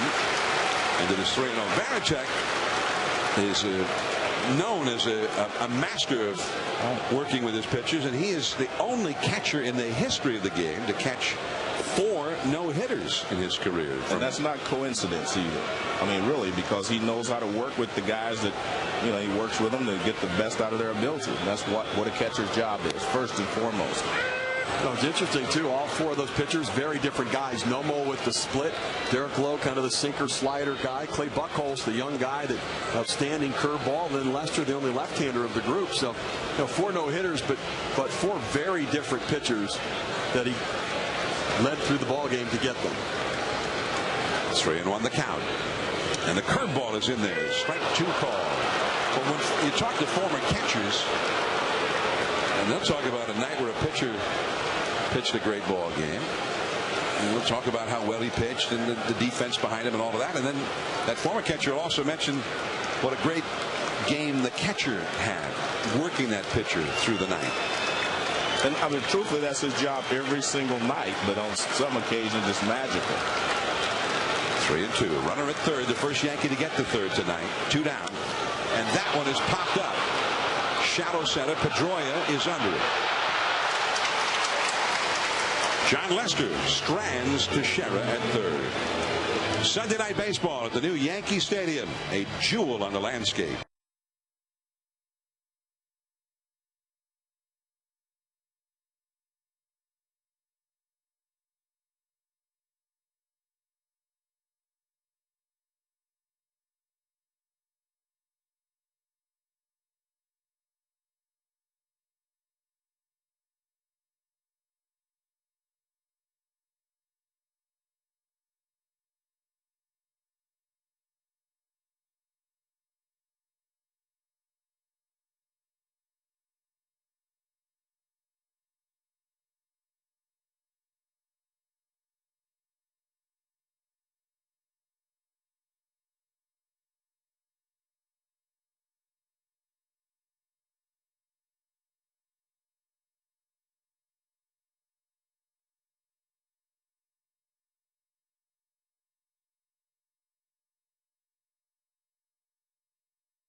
Today's scheduled NASCAR race was postponed due to rain at Watkins Glen, and so ESPN will have coverage for you tomorrow at noon. Defending race champion Kyle Busch looks to score another win and get back into the chase picture. The NASCAR Sprint Cup Series at Watkins Glen.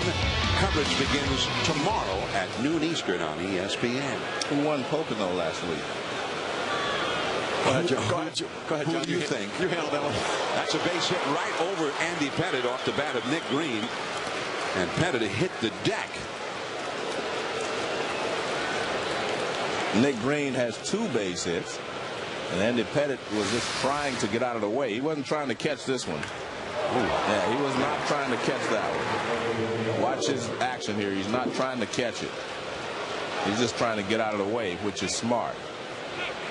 I'm off. I get confused sometimes when they hit balls back through the middle. The guys try to have a kick save. They stick their leg out there, man. Never a good idea. Never a good idea. Now Jacoby Ellsbury. That's 5 hits for the Red Sox, who left the bases loaded in the 4th inning. Leadoff man Ellsbury run it back toward the mound, and Pettit will go for him. Got to make a decision early with Ellsbury, because you hesitate, he just might end up beating it out. Well, the one thing he was trying to do, I thought there, was drag it or something, but he bunted it right back to Pettit. Because when you have the speed of Ellsbury, you do not just give yourself up.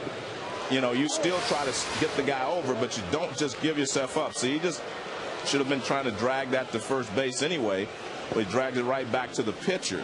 Because you don't give yourself up when you have that kind of speed. That is only the 11th sacrifice bunt this season for the Red Sox, and 2 of those were by John Lester in an interleague road game. So here is Dustin Pedroia, a runner in scoring position. So far tonight, Red Sox have only had 2 men come to the plate with a runner in scoring position, but until now they had not gotten a runner that far until they were already 2 down in the inning. Well, Pedroia is a good guy to have up there with a runner in scoring position, because he will put the ball in play. And he's hitting .347 with runners in scoring position. So he will give you a good effort there, because he will put the ball in play.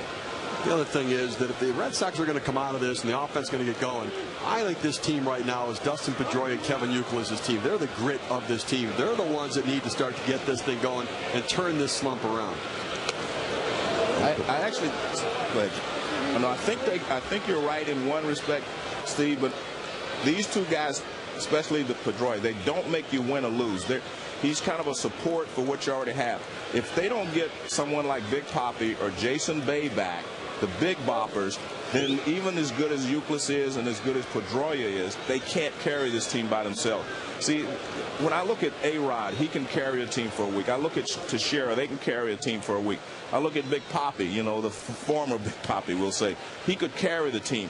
I don't think Pedroia can carry this team for any length of time. Youkilis can do pretty well, but if they do not get one of those big boppers back, either Ortiz or Jason Bay, they're going to struggle, in my opinion, for a lot this year offensively. But you have 2 of the better players in the league, in Pedroia and Youkilis there. And when we're struggling, I wanted a Joe Morgan, that gritty guy, to get me the hit, and I want that to get us off the schneid a little bit and get moving. I understand, but I'm just saying carrying the team, you're right, is different. Shallow right field, Cano out, and Swisher calls him off. Not this time for Pedroia. And not right now, not for a few days. But actually, for the Red Sox. If I'm trying to get out of a scoreless streak, I would have rather for him to be hitting with runners second base. But see, if you don't have runners in scoring position, how do you get started? You have to have those big boppers. Yeah. You know, as I said earlier, the Yankees have won a lot of different ways this year. They played poorly in a couple of games where they didn't even have guys on base until the 6th inning.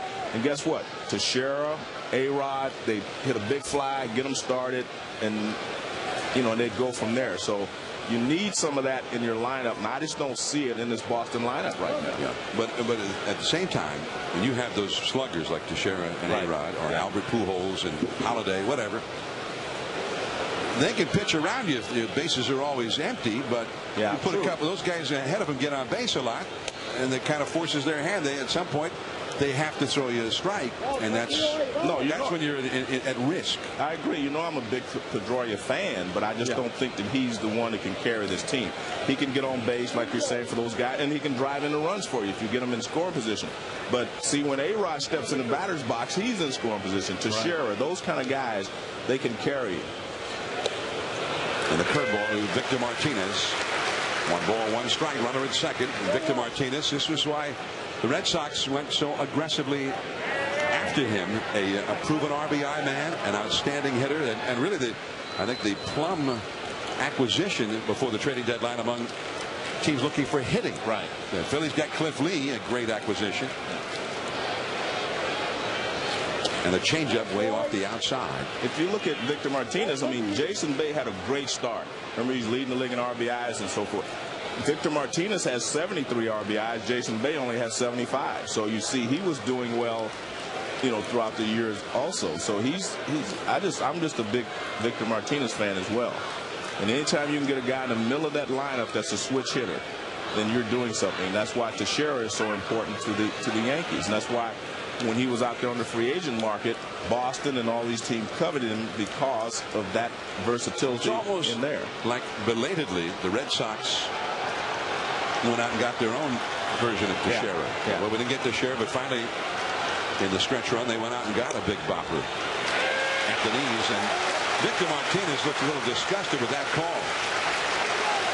I think he's thinking that's low, but you take a look at the 4K zone, and I'm not sure it was low. It looked like it was at the knees. Well, let's look and see if we're correct. It looked pretty good. Yeah, it's not even at the knees. Not at the knees, no. He jumped at it a little bit, thinking outside, but that pitch was a strike. 2-2 the count, runner at second. And fouled. Came back with a fastball at 91 miles an hour. 2-2 to Victor Martinez, who has flied out to right, grounded out to short. A little bit ago, we had a graphic showing how Victor gotten off to a great start with Cleveland this year. But lately, his average had been falling. Well, you know, he's joined a list of Red Sox guys who were already slumping. But he got 4 or 5 hits the first week he was there. Didn't end up getting. Yeah, sure did. Had a 5-hit game last Sunday. Yeah. That one is too low. 3-2. That's a very, very close pitch to take right there. It's obviously a good eye to play for Bill Miller with a tendency to take that one off the outside corner. You take a look at the K zone here. See where Posada sit up outside, and K zone says he got just the bottom corner. A lot of times hitters take pitches not because they think it's a ball, because they can't hit it. And a very defensive swing on that one, and the inning is over. Another man stranded for the Red Sox. Another inning of scoreless for the Red Sox. Only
A message from the Axe Hair Crisis Relief.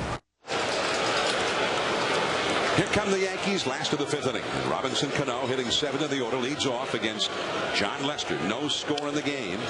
And that's off the foot of Cano. Strike 1. He struck out looking his first time. He'll be followed by Melky Cabrera and then Jerry Hairston. And Cano, 16 home runs to go with that plus batting average. Quit punching my microphone, will you? If you want to speak, just go ahead and speak. You have to tear my microphone off my head. Do I need to separate you two? All right, go ahead. I was actually trying to apologize for talking. Let me hold you back here. All right. All of a sudden, it was like, oh, sorry. Yeah. I'll handle the play-by-play from here now. No, I was actually trying to apologize, Steve, for butting in. I thought he was finished, and he wasn't.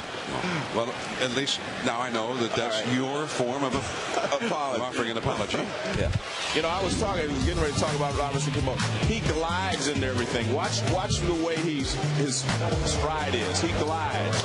There's an old theory about hitting glide and pop. That's what you want to do. You want to glide into the ball and then pop. See, he doesn't get off. He doesn't have a lot of head movement because he's not jumping. And you take that, I was talking about he and Pedroia. Pedroia is very aggressive, and he kind of jumps into the zone. There are two different kind of hitters. They both get the job done, but they have completely opposite approaches. You can talk now, sir. By your leave. But two of the top offensive second basemen in baseball. And also defensively, I think, you know, if we get a chance, we're going to see how they approach it defensively. And their personalities are reflected in the way they play second base and the way they hit. You know, Pedroia is boom, kind of an aggressive gung-ho kind of guy. He has short, quick steps to the ball, and everything he does in the field is like that. Cano plays second base kind of like a shortstop. He glides into the ball, and he uses his arm strength. But you feel Cano is, as that changeup is a swinging strike by Cabrera, 1-2 facing Lester here. You feel like he's becoming better and better at second base. Much better. I mean, you watch him now, he is so good. I mean, he turns the double play as well as anybody, and it's because of his arm strength and his quick release. I mean, he gets rid of the ball quickly, but it's always got something on it. You know, he's become an excellent second baseman as far as I'm concerned. And I think as he continues to focus and get better, he'll continue to get better. Because his reputation was that he was not that good at second base, and then his offense wasn't that good last year. His star had really fallen here in the Bronx. But he's bounced back nicely this year, and he seems to be better than ever at second base defensively. On the inside corner, another strike 3 looking. That's 5 strikeouts now for Lester, and most of them have been uncalled third strikes. John Lester is doing a terrific job of moving the ball around in the zone, and during that at bat he locks up Melky Cabrera on the strike 3 with that fastball in, but it was the changeup on the 1-1 pitch that he got on the chase that set that up. You go soft away, you get the hitter thinking, well, I've got to get out there and cover, and then you end up locking him up with that inside fastball because he's looking away, and then he just can't react enough to be able to handle the speed of that fastball inside. It's just like the title of Tom Seaver's book, one of your fellow Hall of Famers, Joe. The Art of Pitching. Correct. So 4 2/3 shutout innings. Lester's held up his end against his slugging Yankees ball club, but the Red Sox have been without a run 29 consecutive innings. And the last time any Yankee team shut them out for that long a time was 1952. That ball is a foul into the seats down the left field line by Jerry Hairston, who singled his first time. The last time the Red Sox against any team went 29 consecutive innings without a run was 1983.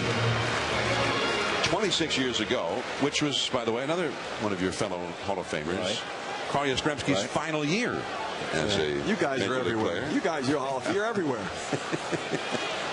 David Ortiz not in the lineup tonight. He is slumping. And the ball in the dirt, a breaking ball. And Poppy at his press conference yesterday with the union chief, Weiner, and he made the comment that he has never taken steroids, never purchased steroids. It only took supplements and vitamins purchased over the counter. here and in the Dominican Republic, and did say that he was careless years ago in what he was purchasing and so on and so forth. So basically denying that, although he was identified as being on the list of 104 players who tested positive for performance-enhancing drugs in 2003, denied that he ever took a steroid. And whoever it was that leaked those names never actually also leaked what they were tested positive for. Hairston grounds out. We're going to the 6th inning from Yankee Stadium. The Red Sox are coming up. Youkilis, Bay, and Drew. No score.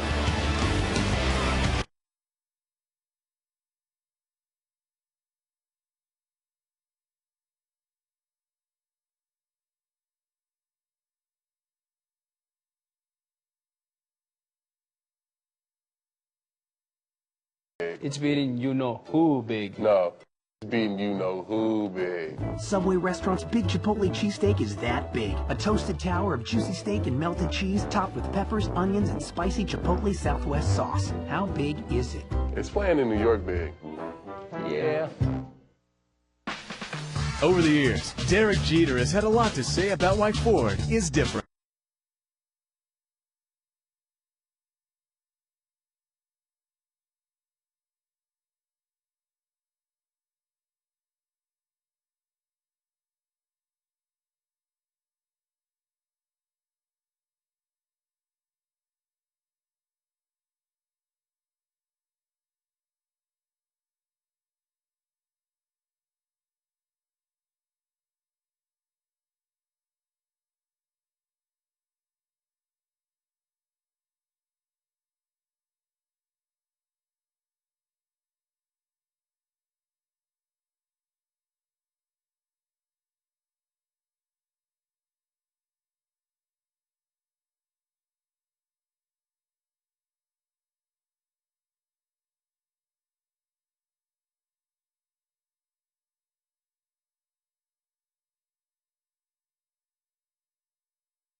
ESPN Sunday Night Baseball, presented by Taco Bell, brought to you by State Farm. To us, nothing's more important than being there. And Autotrader.com. Compare new and used cars in your area, plus review photos and features side by side to find the car you want at the price you want at Autotrader.com. Curveball for ball one to Kevin Youkilis, the cleanup hitter for the Boston Red Sox. 0-0 score, 6th inning. Andy Pettitte curves him again. That is a strike. Well, he missed with the first one, so tried it again and got the strike. So 1 ball and 1 strike. Youkilis, 20 home runs for the year, but tonight he has struck out and lined out to the first baseman. And he asks for time. He's got a very unique approach there at the plate, Joe. The hands are actually spread apart. He's got the bat wrapped around over the top of his head, and then brings the hand together at the last moment. But what that does, John, it keeps him from getting tight, squeezing the bat too tight, too early. And a foul back out of play. 1-2. You see a lot of guys stand there and they're holding the bat, and it's just start to grip it, and they grip it, and by the time the ball comes, they're tied up. See, now he slides it down, and it keeps him from gripping the bat tightly too early, and before he swings. Struck him out. The low slider. And Youkilis is 0 for 3. Take a look at the 4K zone, and one thing Andy Pettitte has done is changing the hitter's eye level. You go up in the zone, and then you go down in the zone. You come in, you come out, and you end up very difficult for the hitter to cover everything. You see that ball kind of breaking down to the back foot of Kevin Youkilis in the batter's box. So it goes for Youkilis and the Red Sox here at the time as a breaking ball is fouled into the batter's box. Jason Bay is lined out to right and singled to center. He is 1 for 2. Joe, we're in the 6th inning, and Andy Pettitte is making a living out of first pitch breaking ball. I mean, this entire night, at some point, someone's got to look for it, I would think, and just make an adjustment, don't they? On the inside corner, strike two. What's the old saying? I'm not going to look for something I can't hit. But no, I agree with you. His first time through the order, the pitcher pitches one way. Second time, another way, whatever. And you, as the hitter, if you see him doing this, you have to adjust to that. Strike three called. Yeah, but see, you got him looking for it, and then he fires one over the outside corner. I mean, there was a sequence earlier where he reminds me of Mariano Rivera tonight. I mean, every once in a while when he just throws the cutter and the fastball, not the curveball, but just the cutter and the fastball, he kind of reminds me of Mariano Rivera. That called third strike was the 100th pitch thrown by Pettit. Here's J.D. Drews hit two singles, and he swings and misses at the slider, and it's 0-1. Red Sox have 5 hits. The Red Sox hitters, no hits in 4 at-bats as a team with the runner or runners in scoring position. They've left 6 men on base.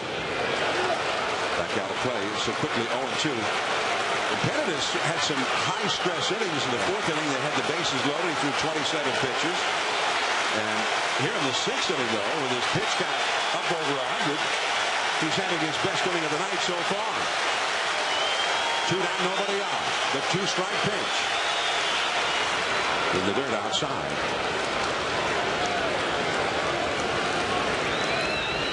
A ball and 2 strikes to J.D. Drew. Mike Lowell on deck would be next.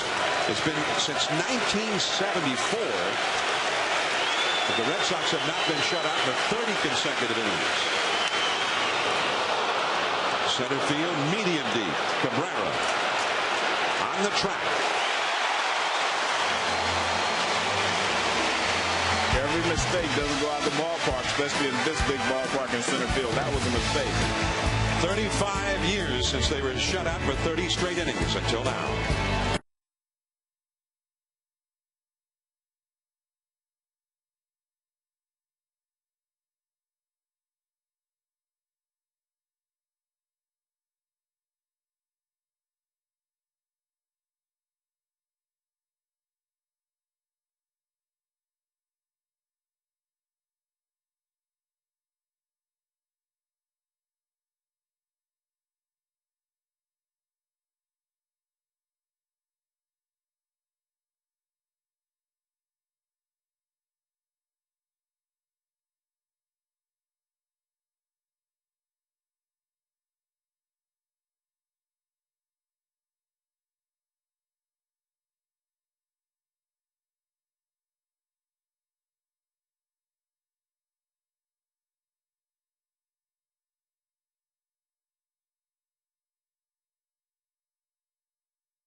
Tribute and say goodbye to a great American icon, known to many as the house that Ruth built, Yankee Stadium.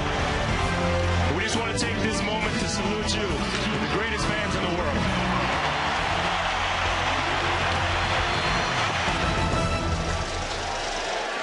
It was September 21st of last year, Yankee Stadium on its original ground, hosting its final game.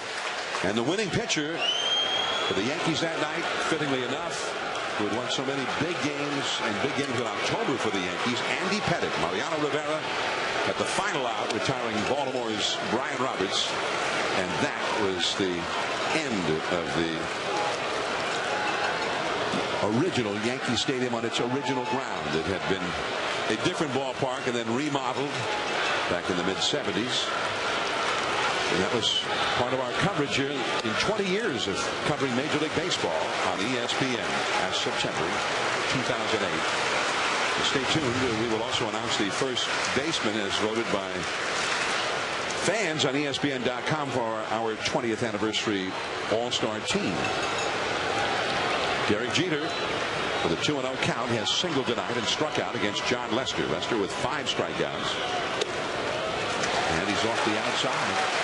John, Jeter has a very unusual track record against Lester. He came in 7 for 20 in his career, but with 6 strikeouts. Now he's 8 for 22 with 7 strikeouts, which is unusual for a guy like Jeter. Has a hard time making contact against him, except when he does, it's always for a hit. Exactly. That's weird. That's a weird combination there. Usually when you strike out a lot against a hitter, you do not make good contact against a pitcher. You do not make a lot of solid contact, but he does.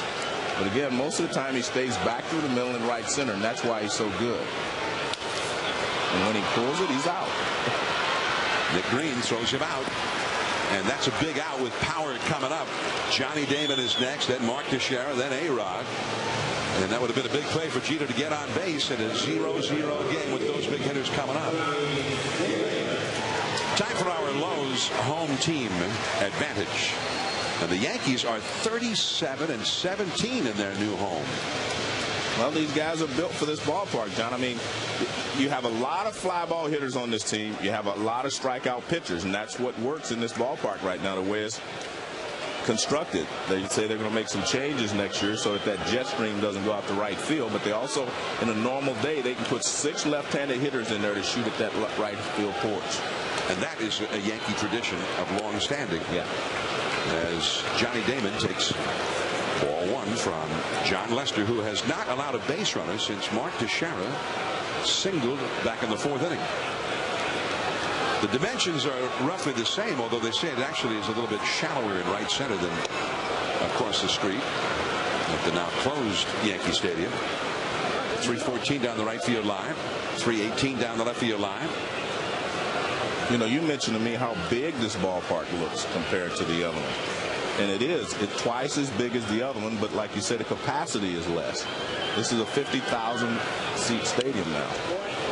You could get about, what, 56,000 into the Yankee Stadium across the street. And in the original Yankee Stadium, you could get well over 60,000, and they had crowds that were listed as better than 70,000 on occasion at the old Yankee Stadium.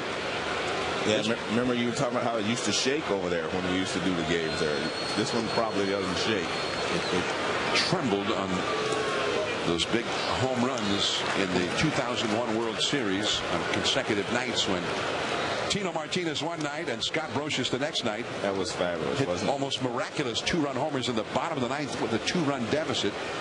And I thought we were having an earthquake in each night. Well, you'd know by now if the new stadium would quake, because they've had 169 home runs hit here in 55 games. Last year, 160 home runs, and 160 in the 81 home dates. So the ball is sailing out of here. And yet, Friday night, it was a scoreless game until A-Rod's homer in the 15th inning. And then yesterday, the Red Sox were shut out again by the Yankees, and the Yankees only had 1 run up until the 6th inning. Jeter ultimately hit a 2-run homer that likely would not have been a home run in the old Yankee Stadium. He hit right down the right field line. But not because there was a jet stream necessarily, or because it's shallower, but the wall isn't quite as tall out there as Damon is called out on strikes, and that is the 5th time that a Yankee hitter has been called out on strikes out of 6 strikeouts for Lester. Well, what he does, he paints the outside edge with that fastball, and that's how he's getting the strikes called. He's painting the edge. The inside edge a couple of times to right-handers, and right out there on the outside edge. Look at the target. Well, maybe that's a little bit off the edge, but it's right out there where you can get that call. Here is Mark Teixeira. And that cutter, 0-1. Now, you talk about the Yankees being a fly ball hitting team and how balls have been flying out of this ballpark. There has not been a fly ball that the Red Sox outfielders had to handle all night against Lester. That's why that's why he's able to hold them scoreless so far. They've hit 3 pop-ups. That's the closest they've come. You see, change of speeds. That's what I was talking about with Teixeira, though. He stays on his backside, and even on a curveball, that becomes an uppercut swing. I mean, look, if his timing's perfect, he's going to hit it. But that's one of the reasons he has trouble in the early part of the season in April, because he's struggling, and his timing's not perfect yet, and he struggles at the beginning of the season. But a big uppercut there because he stays on his backside so long. 0-2. The fastball is up and in. Well, let's take a look at this last at bat, and watch, he'll stay back here. His body stays on his, see, his weight is still back there. And that's why, see that uppercut? And that's what he does. But he's also so strong in his upper body that he can hit the ball out of the ballpark. Well, that last at bat in the fourth, he hit a single. The last time the Yankees put a man on base against Lester. That curve is pulled foul. But that really is an unconventional approach. I mean, and the fact that he has as much success that he does, it's surprising, because I mean, if that worked, a lot of guys would do it. Yeah, but you wouldn't teach anybody. Right, you wouldn't. And it really does, I think, play to he's so strong. I think that strength is a major part of why he has the success with that unconventional approach. He's on a list with some big names there. You're right. 25 home runs to start a career. He's done that 7 times in a row, and he is down on strikes. 7 strikeouts for Lester. 9 in a row retired. On to the 7th. Still nothing to nothing.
ESPN.com. Follow your sports. Mike Lowell leads off for the Red Sox, 7th inning against Andy Pettitte. Change up, high and outside for ball 1. Lowell has walked twice, the only walks allowed by Pettitte. He'll be followed by Jason Varitek and then Nick Green.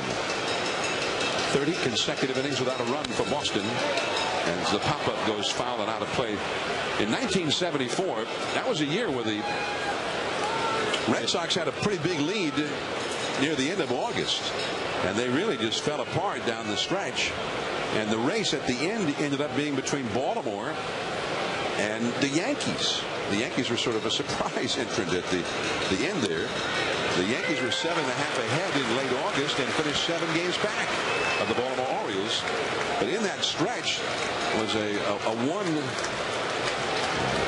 horrible stretch where Boston did not score for 34 straight innings. That one's hanging, and Swisher.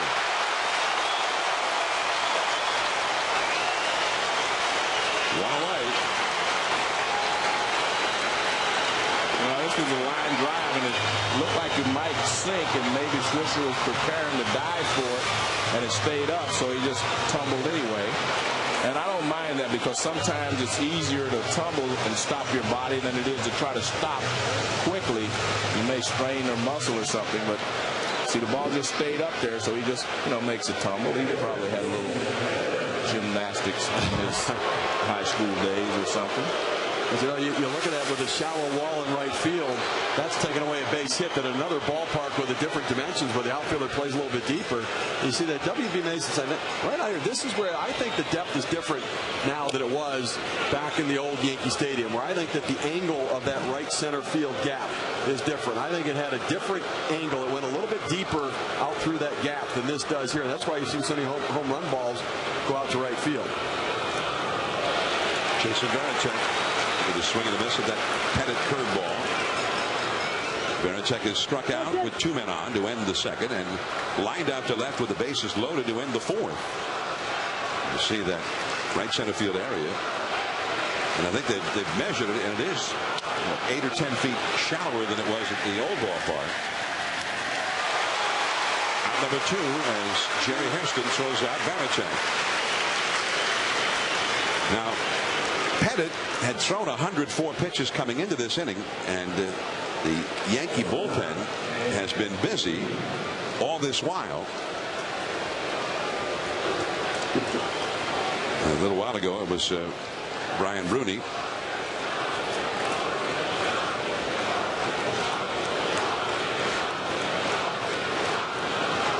And that was not Rooney, of course. But Rooney was standing on the mound out there as Nick Green flies out to center. A 7-pitch inning for Andy Pettit. 2 of his best innings of the night have been the last 2.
On new Fuel Max tires. Introducing Goodyear Fuel Max tires, an innovative tread compound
trying to make it a clean 4-game sweep of the Red Sox. It is 0-0 as we go to the last of the 7th inning. Now, all week long, viewers have been helping us celebrate our 20th season of Major League Baseball on ESPN. At the MLB page at ESPN.com, voting for the first baseman of our 20th year All-Star team. Albert Pujols, Frank Thomas, and Mark McGwire were the nominees. And according to the votes of the fans, Albert Pujols in a landslide was the winner. 78% of the vote. Albert, who just got his 100th RBI of this season already. Go to ESPN.com tomorrow to make your pick for the All-Star second baseman of our 20 years of baseball coverage on ESPN. I have to admit, I was a little surprised Mark McGwire got 9% of the vote. Good point. John, this is the time of the game, though, when you're an opposing team, you have to worry if your pitcher's starting to lose a little bit, and you've got guys like A-Rod coming up. Posada, these right-handed hitters that can hit the ball out of the ballpark. So far, it doesn't look like Lester's losing too much. Yeah, but you know what he's done? He's gone to the sinker there. He's not throwing that riding fastball. That's the sinking fastball there. Excellent choice of pitches, of course, in this situation. He's thrown 94 pitches for the night. Alex Rodriguez has grounded out to third and also bounced one that was handled by the catcher who threw him out. That ball is hit deep. That ball is way back there, and goodbye.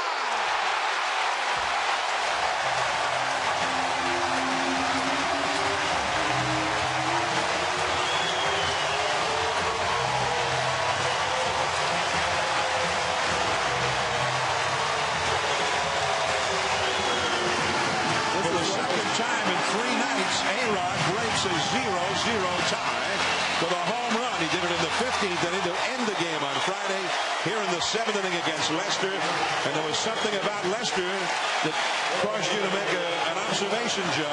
Well, I just know when you get to this point in the ball game, John, that's when the sluggers come out. And that's why I was saying I think Boston's going to need their sluggers back if they're going to win the division. Right now, all the sluggers are on wearing pinstripes tonight. And when you get to this point of the game, you lose a little off your fastball, and the big hitters can take over. Here is Posada. Changeup low. John Lester's been having great success pounding Alex Rodriguez inside, but they set up inside and he left the ball out over the plate. Jason Varitek went to that spot where they've had success, and it was a mistake. Well, that's what happens, though. You know, I mean, you can't pitch a perfect game. No one can, except Don Larson. But in these situations, maybe, or Mark Burley lately. But I mean, when you're a pitcher, you're going to make some mistakes, and Burley made some mistakes in his game. Larson made some mistakes in their game. It's just a matter of whether they're going to hit them or not. You can't be perfect all night long. You try to get in, and eventually you leave something out over the plate with some of these sluggers. That was the first base run, the first hit for the Yankees since the 4th inning, and that's a base hit for Posada. See, they've already seen him 2 or 3 times. And let's take a look at the sequence here. Let's look at the at-bat. As you said, they're trying to pound him in. That pitch is down, but he's in. Look where the target is. That one he got in. And here's the mistake right there. He got it down and over the plate. And in fact, that's looks like the exact same pitch that Tazawa threw the other day, only it wasn't a breaking ball, but in the same spot. And it looks like to me that A-Rod is hitting that low pitch very, very well right now. John Farrell, the pitching coach for the Red Sox, out to have a visit with John Lester, who was breezing through the Yankee lineup. He had allowed only 3 hits, all singles. He had retired 9 in a row. And then suddenly A-Rod with a home run, which was estimated at 425 feet. That's where it landed from home plate. And now a single to right by Posada. The first inning of the game in which the Red Sox young ace left-hander has given up more than 1 hit. And Bard, the right-hander, is up in the Boston bullpen. Daniel Bard. And that's just off the outside to Nick Swisher, a 94-mile-an-hour fastball. Swisher has struck out looking and popped up to second. The Yankees had not even hit a fly ball in this game. The only balls that have reached the outfield were 3 singles. That was a big fly, a truly big fly.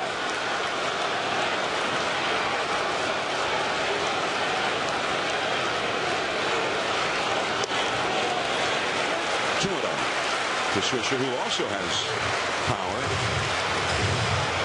Swisher with 18 home runs this year. Alex Rodriguez, by the way, that home run was the 574th of his career, and that moves him ahead of one of the all-time greats, the Hall of Famer Harmon Killebrew. And A-Rod is now in 9th place all-time on the list of home run sluggers. Killebrew had 573 in his remarkable big league career.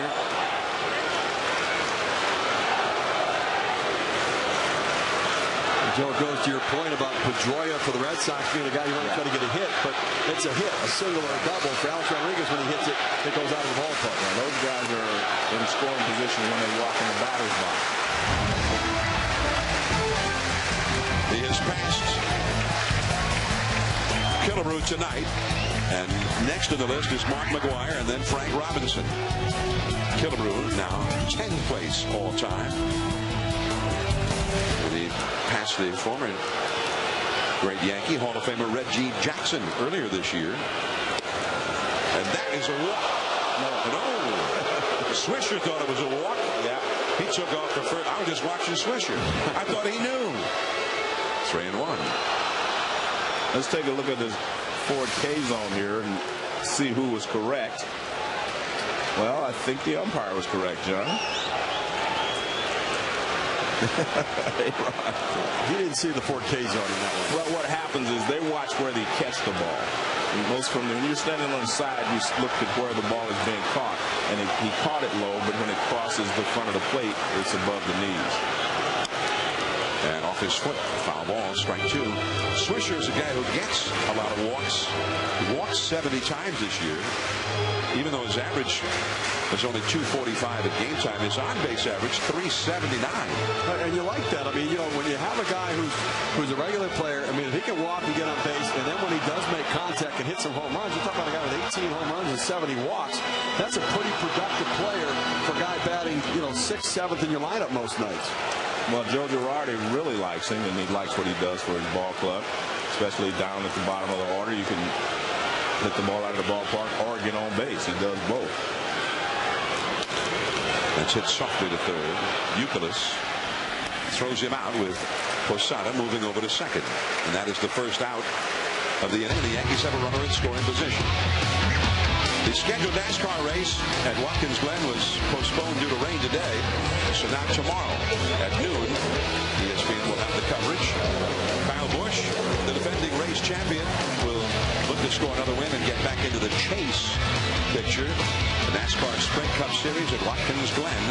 Coverage at noon Eastern on ESPN tomorrow. John, I go back to something you were talking about passing Reggie Jackson recently, and as only Reggie can state it. Reggie said to me at the Hall of Fame, he said, Joe, after 150 years, I was 6th or 7th. He said, in the last 15 months, I dropped to 10th. That's toward the middle. Pedroia gets to it from his knees, up to his feet, and he throws out Cano as Posada goes to third, and that saved a run, and he showed some range, and he also showed that great balance getting back to his feet to get his man. Well, what he did so nicely there, John, is he stayed low, so if he had to, he could dive and knock the ball down. See, watch how low he stays right there. See, he actually slides down to get it, and he gets up and throws Cano out. But he uses his feet, quick feet, very quick. Watch his feet. Look at that, boom, boom, boom. Now, well, in slow motion, but he's very quick. Uses his feet, gets over in front up to the side. Now he gets up and throws him out. And if that play was the same play for Cano, you would have seen him glide over, so to speak, grab it and use the strength of his arm to throw the runner out. And you really see their personalities both in the way they hit and they feel for both Pedroia and Cano. Correct. Melky Cabrera, the hitter, and a curveball off the outside for ball 1. Well, he needed to keep that ball in the infield at the very least, whether he got the guy who hit it or not. He had to keep the ball from going to the outfield. And he stayed low going after it. That was what he was making sure he could accomplish. 1 ball, no strikes to Cabrera. And the curveball This is not an easy play for Youkilis, and he just got him. Youkilis is playing deep, and the ball was hit very softly. So just the one run for the Yankees. A-Rod's home run. Top of the order for the Red Sox, trailing 1-0.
And in part by One-A-Day Men's 50-Plus Advantage. Get more of what matters to you. And Cabot Wood Stains. Our performance is legendary. Sunday Night Baseball. I'm John Miller with Joe Morgan and Steve Phillips. And this is the very impressive new home of the New York Yankees. Our first Sunday night telecast from here. The Yankees are leading the Red Sox 1-0, but Andy Pettitte is finished for the evening. 112 pitches through 7. And now Phil Koch will come on in relief, and Koch with a 4.7 earned run average. And 46 innings, only 34 hits allowed. And the idea now is to get the ball to Mariano Rivera, the great Rivera, who most of the time you get it to him with a lead of any kind. In the 9th inning, the game's over. And they've even started using him more and more in the 8th inning. It's 7 saves of 4 outs or more where he's come on in the 8th inning, and Koch starts the left-handed hitting Ellsbury with a called strike. Well, Joe Girardi just raves about Phil Koch and what he's meant to his bullpen this year. He's one of those unique left-handers that does a great job neutralizing a left-handed bat, but he can stay in and get right-handed hitters out as well. He is from California's gold country. He was born in Sonora in Northern California, in the foothills of the Sierra Nevada mountains. Now center stage at Yankee Stadium, Red Sox Yankees in a 1-run game. The slider misses.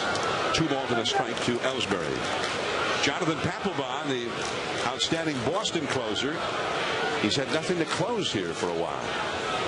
Yankees have not won or rather the Red Sox have not won a game since last weekend when they were in Baltimore. And a foul on the playoff to the left. Since they left Baltimore, they've had 2 losses in St. Petersburg, Florida, to the contending Rays, who are just behind them in the East and also in the wild card division, and 3 in a row they've lost here. 1981 was the last time they were shut out for 3 straight games. That was by the Texas Rangers at the end of April in 1981, a series, by the way, that I broadcast as a Red Sox broadcaster with the late Ken Coleman. Strike through call.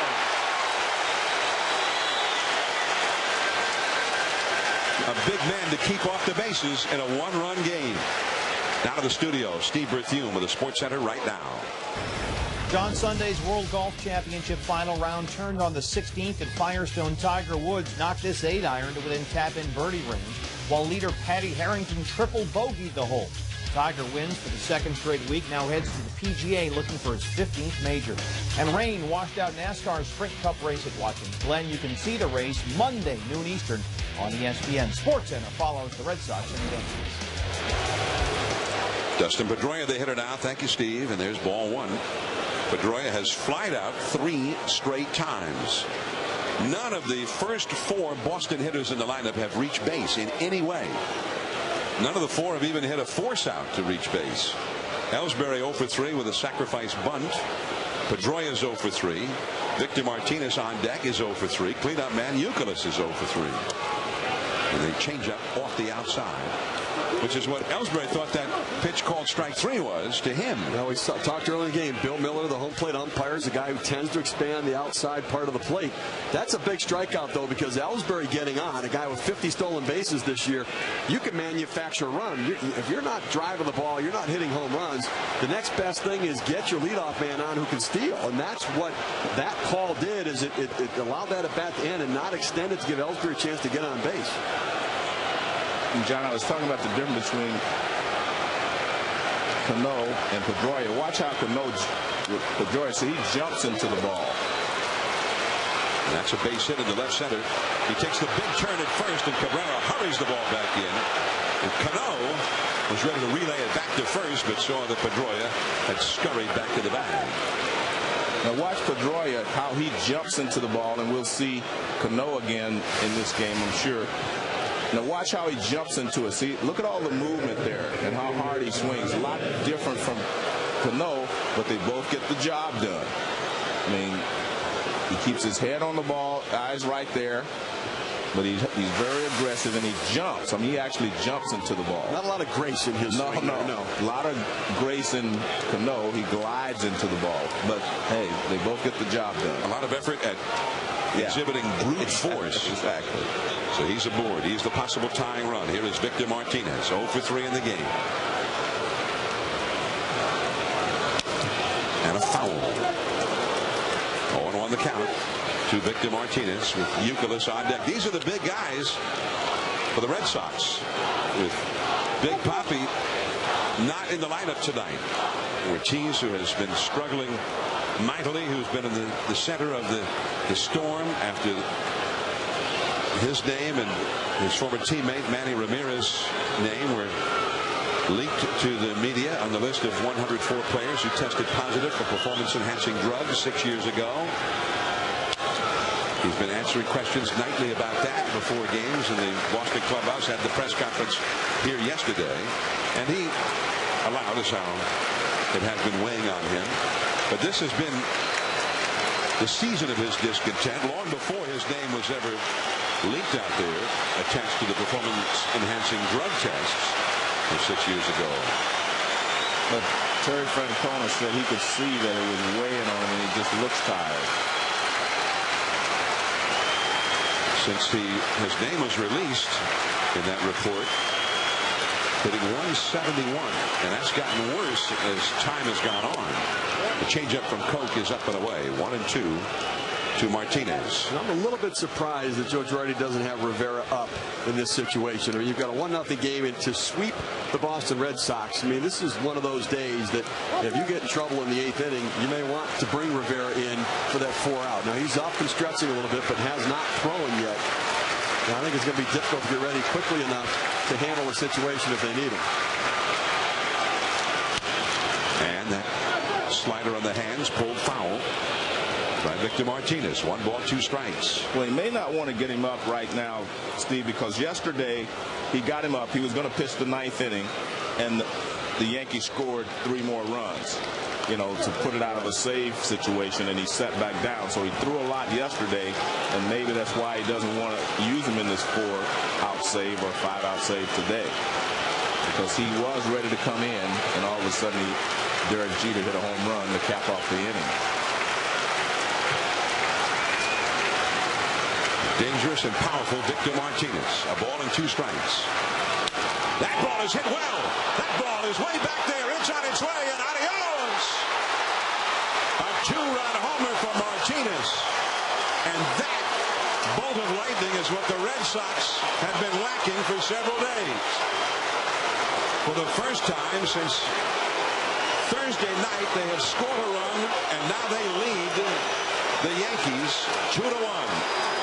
And that's why we were talking at the trading deadlines. I thought this guy's addition to the Red Sox was going to be the most important addition of all because he can play different positions and he brings a thunderous bat from both sides to their lineup, and they were in desperate need of something like that.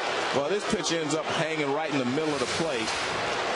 Starts with a sinker down, and that's what he was trying to do, get the ground ball. You're trying to get the ground ball. He hits the ground ball. That change up there was just really bad. He's going to come back right there. I mean, look at that, right almost in the middle, belt high.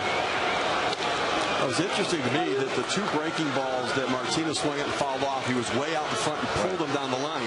Then he came back with a fastball, and it was the velocity, it was the speed at which Martinez was swinging the bat. He actually did him a favor, I think, by going back to the fastball. Definitely. 2-1 Boston, and here is Kevin Youkilis. Rips one into left field. That is a base hit.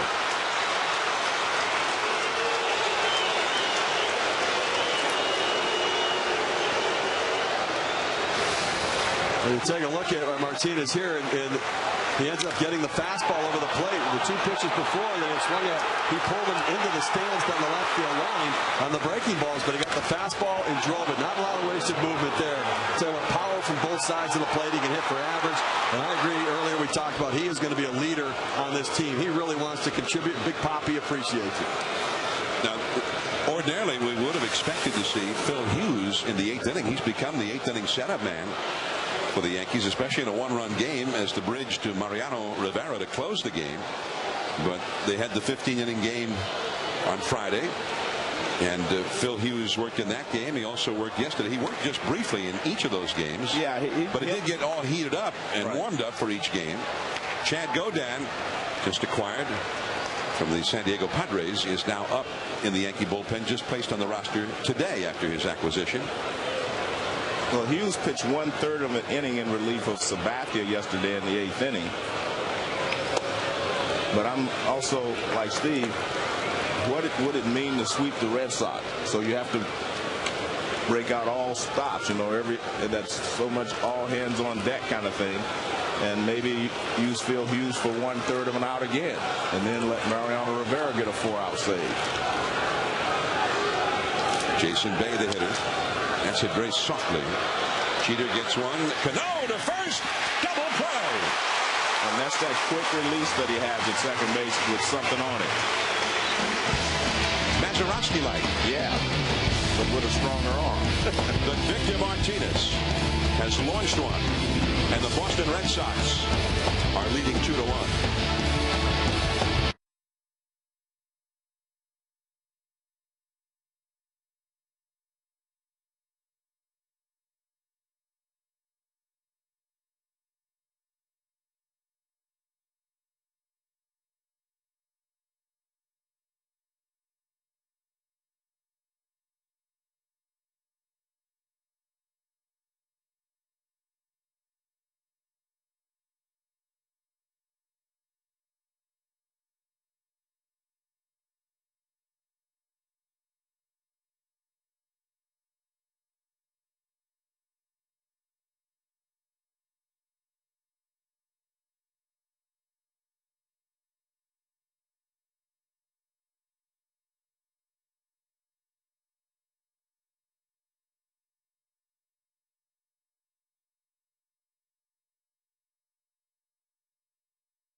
Martinez 2-run homer as they come up, and there is Daniel Bard into the game, and Hideki Matsui is going to be the pinch hitter for Jerry Hairston, batting for the Yankees here in the last of the 8th inning. And Matsui, a powerful left-handed hitter who is hitting .263, got 16 homers and 300 at bats this year. Bard, a young right-hander, and he has got a great arm. 24 years old, from Houston, Texas. Blew that one by at 98 miles an hour. I don't know if Matsui can catch up with this fastball. You're going to have to turn it up 2 notches, not 1. Not up in the zone like that. He's not going to. That's the one thing you want to do. See the spot right here? Watch that right there where the velocity pops up, because this kid can light up the radar gun. But again, Joe Girardi did not use Phil Hughes in the 8th inning. Hughes had worked 2 straight days, but had not worked a lot. He threw 4 pitches here yesterday in the 8th inning, struck out the only man he faced in relief of Sabathia, and then he threw 5 pitches and got the only man he faced in relief of Burnett in Friday night's ball game. The left-hander Okajima, the right-hander Papelbon up in the Boston bullpen. But nonetheless, after working for 2 straight days, Hughes not used tonight by Joe Girardi, and there's a called strike. You know how they had with Jabba Chamberlain when he first came up from the minor leagues as a relief pitcher? They had the Jabba rules, and I'm wondering maybe they have Phil Hughes rules as well. He's not a very old guy either. Maybe they don't want him to work 3 days in a row, because that was his spot. And the fastball is up and away at 98 miles an hour. 3-2. Hughes with his head in his hands out there in the bullpen, so he's out there. I don't know if he's got his head in his hands. I can't believe he didn't put me in there. He's got that look on his face a little bit there. Believe it.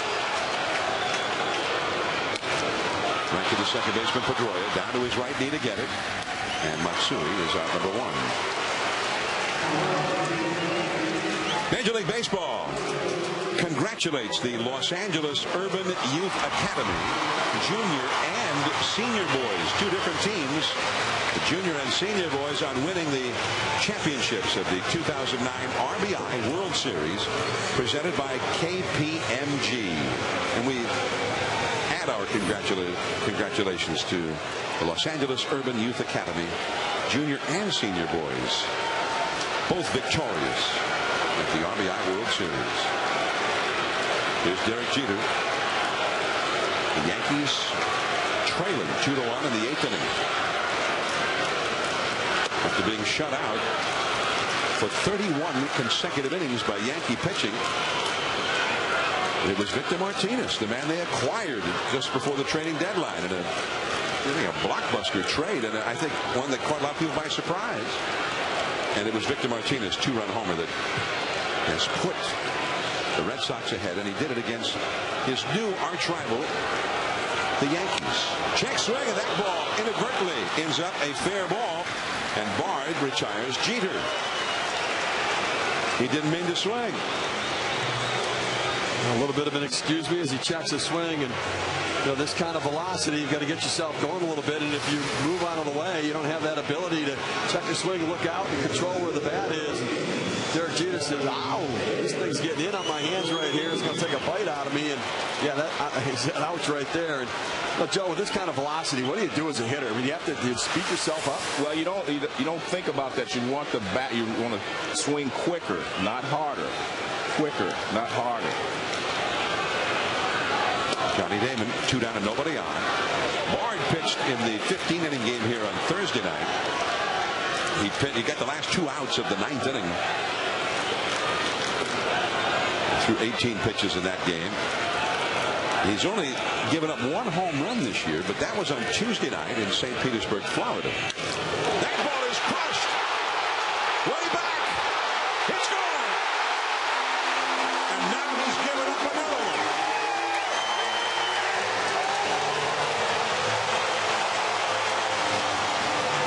See, John, quicker, not harder. Oh, that's what you meant. Yeah, well, you get the head of the bat out there quicker by using your hands more than using your body.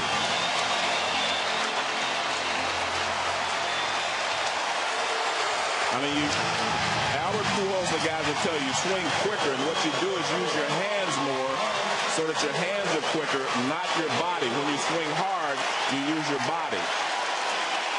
So you want to swing quicker, not harder. And you got another powerful hitter up here. Everybody's standing at Yankee Stadium. Mark Teixeira, and a slider in there for a strike. Johnny Damon came out and took a bow. Teixeira is 1 for 3. On Tuesday in St. Petersburg, Bard in the 8th inning gave up a home run to Evan Longoria that tied up that game.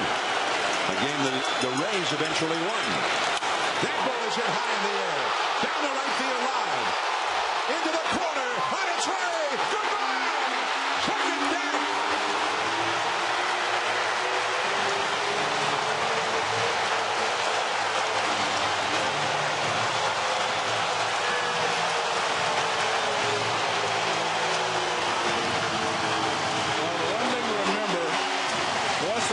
Touched up on his best pitch fastball, he goes to his breaking ball. Now, we talked about these guys hitting a lot of fly balls. Well, watch Teixeira. Again, he stays on his backside, and this is a breaking ball, and he just swings with his arms and his upper body and hits it halfway up in the second deck.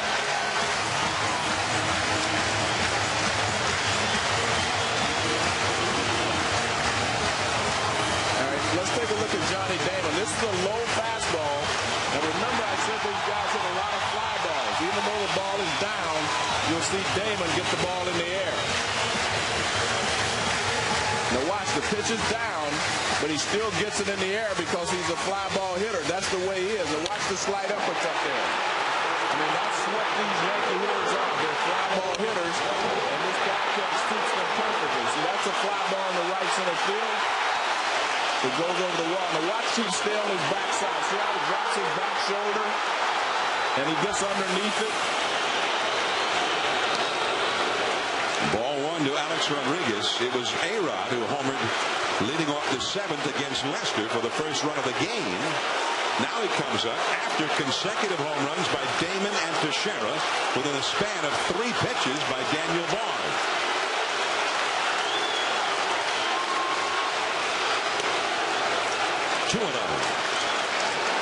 Teixeira's ball was about 8 miles in the air, and he knew it was gone as soon as he hit it, with maybe one moment where he wondered, is it going to stay fair?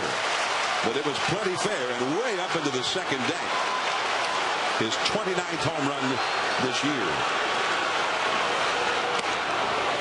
And that was also the 100th home run the Yankees have hit in their new ballpark this year.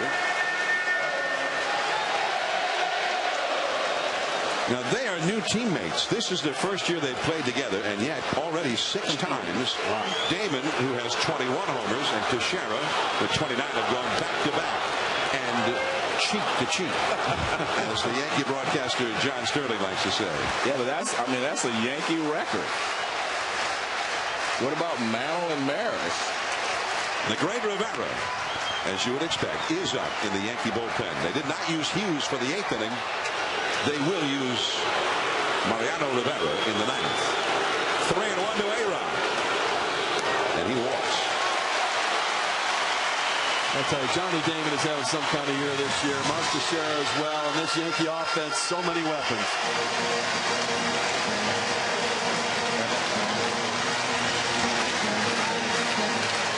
Hideki Okajima is going to be summoned into the game by manager Terry Francona.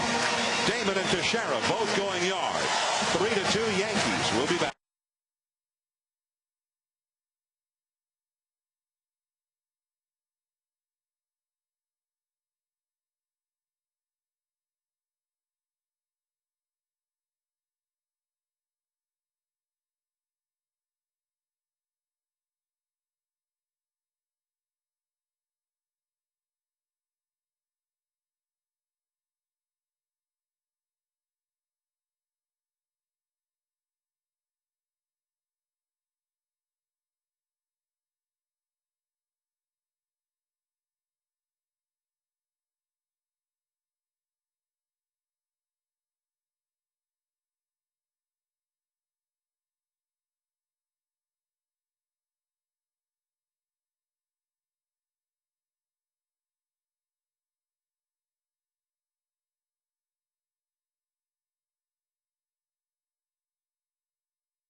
Teixeira with a majestic home run.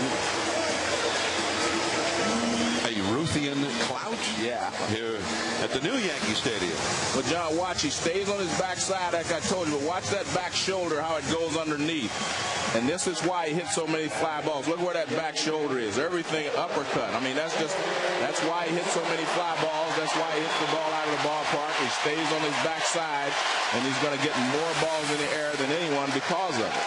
On certain pitches, he can hit any pitch in the air because he's on his back foot, and there's that arc in his swing is on an upward plane. Jorge Posada is the hitter, and there is Hideki Okajima in from the Boston bullpen. That one disappeared, and it's 0-1.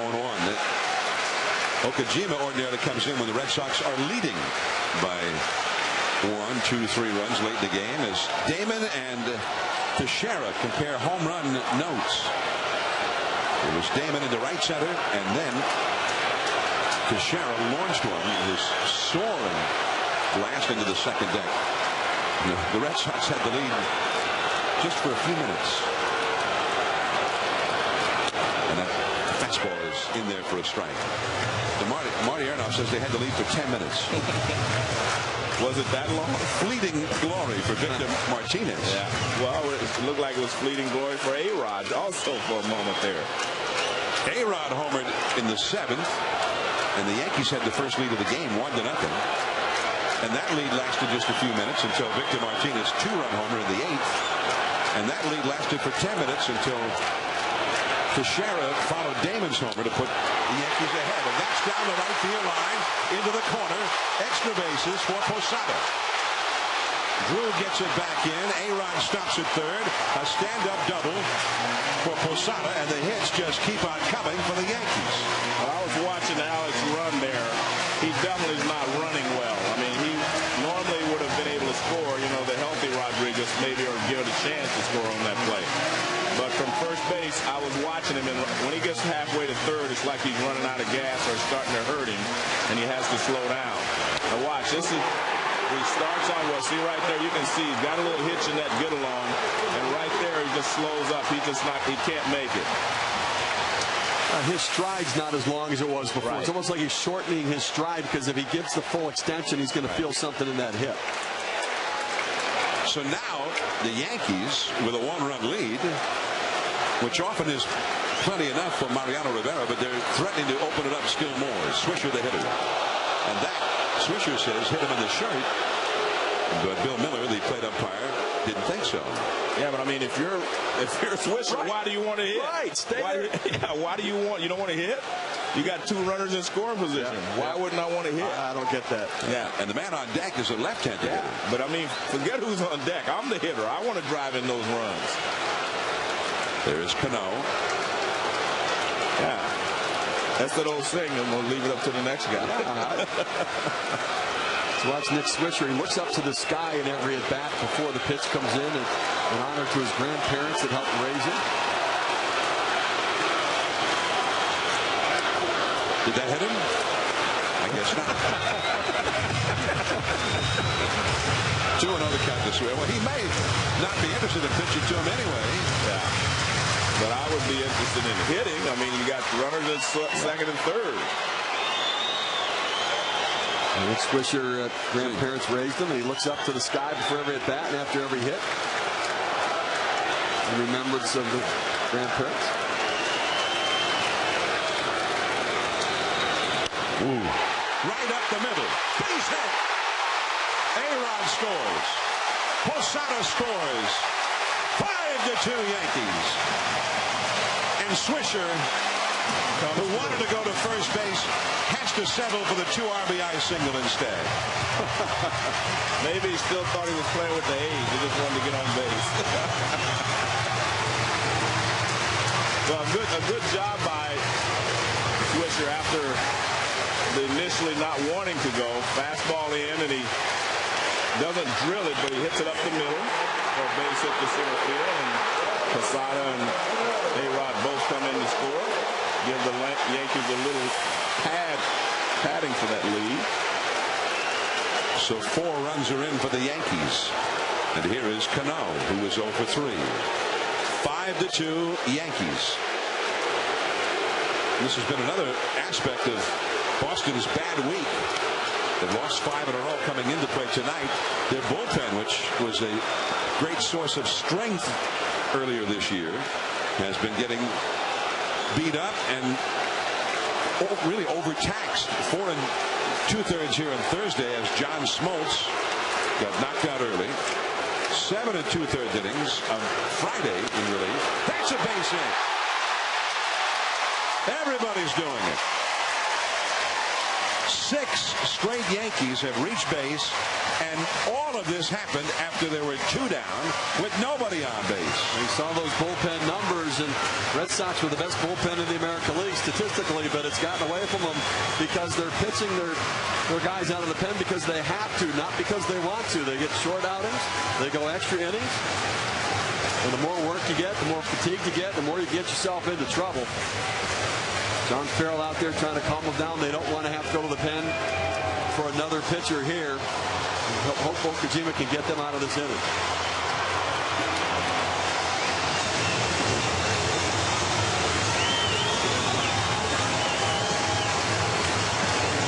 Fernando Cabrera, you saw the right-hander there. This is Sunday Night Baseball on ESPN.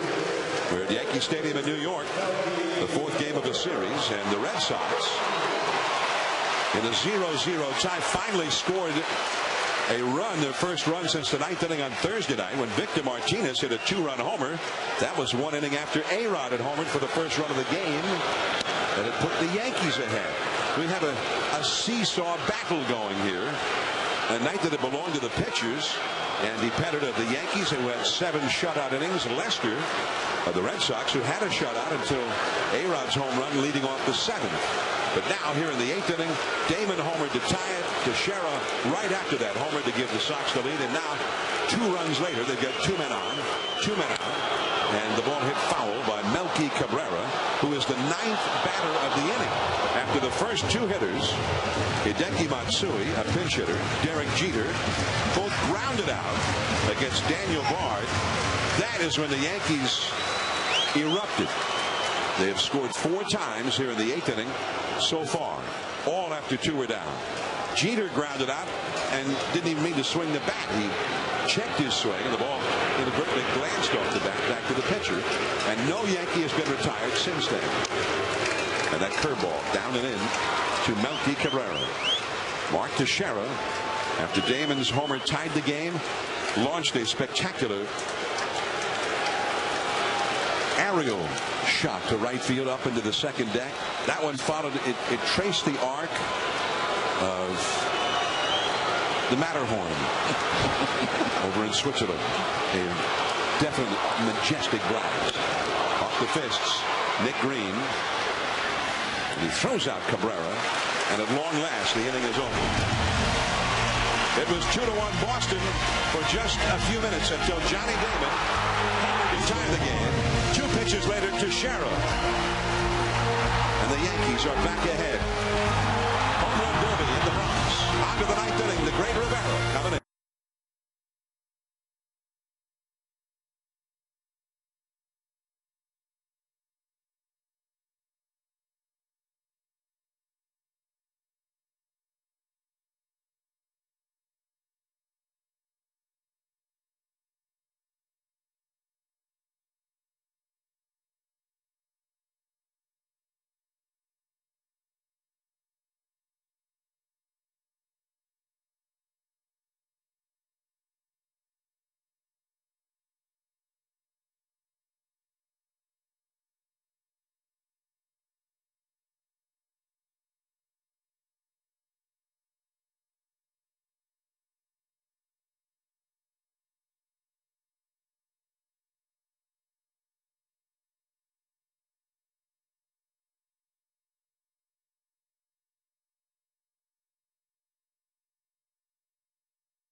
MLB.TV, the ultimate baseball experience featuring 100 out-of-market games per week live on your computer. For more details, visit MLB.TV, where baseball is always on. ESPN Sunday Night Baseball, our 20th season. And for the Boston Red Sox, hard times in the Bronx. And they are 3 outs away and having to face Mariano Rivera, no less, from falling still further behind the Yankees in the American League's Eastern Division. The Yankees began the day with a 5.5 game lead over Boston as it was. So here is Rivera. J.D. Drew, the hitter, and the cutter over the outside, a little backdoor cutter for a strike at 91 miles an hour. He doesn't throw that 95, 96 mile an hour fastball cutter as he used to, at least not regularly, but is still just as effective as ever. Rivera has had a remarkable season, a 1.91 ERA and 31 saves, 47 innings pitched, 36 hits allowed, and he's had 52 strikeouts and walked only 6 as Ramiro Pena is taken over at third base. And that's a base hit to right field, the third hit of the night for J.D. Drew. Well, the key to Mariano Rivera is not the velocity, but it's the movement and the control. He has such great control that he's almost unhittable. He's right on the edges all the time with the cut fastball or the fastball or the four-seam fastball, which he throws a lot now. Let's see where this pitch is. That one gets more of the plate than normal, but he is normally right in on the edges of the plate. Also keep in mind, he's had great success in his outstanding career, but the Red Sox have roughed him up more than any other team by far. And most of that's done in Boston. Like the other thing to keep in mind is they get a couple base runners on. You've got David Ortiz on the bench as a possibility. Nick Green's spot coming up in the 9 hole. And Terry Francona has a power bat to go to. Mike Lowell, the count 1-1 strike. Mariano Rivera, 91 games against Boston, 44 saves, but 12 blown saves. And he's also had a couple of big blown saves in the postseason, in particular 2004 against Boston.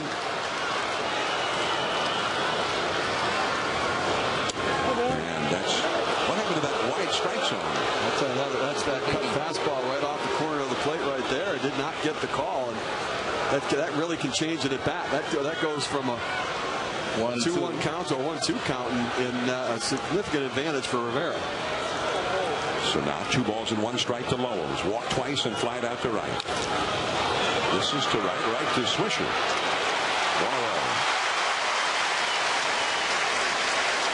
We're talking about David Ortiz still on the Red Sox bench, hitting .333 in his career against Rivera with a home run. So he's had some success against that cutter in. But no helmet, no bat for Big Papi, who's only had 1 hit in his last 24 at-bats. Only 1 for 14 in the first 3 games of this series. Well, I'm wondering if this is a mental day for Ortiz, because you would think that he would be swinging the bat. Although Nick Green has had 2 base hits in the ball game. What did Terry Francona call that last year? And again, they called it his mental health day. Mental health day. Yeah. Strike 1 to Veritek. Now he's over grabbing a helmet. His mental health day is over. Well, if they get another man on base, the next hitter would be the possible tying run. Nick Green is out on deck. Just off the outside. 1 ball and 1 strike. Rivera with 31 saves this year, as we mentioned, but 32 opportunities. Only had 1 blown save this year. As Green will go back to the dugout, and David Ortiz has come out on deck. The crowd hasn't quite recognized that he's on deck yet, because when they do, they'll let him hear it.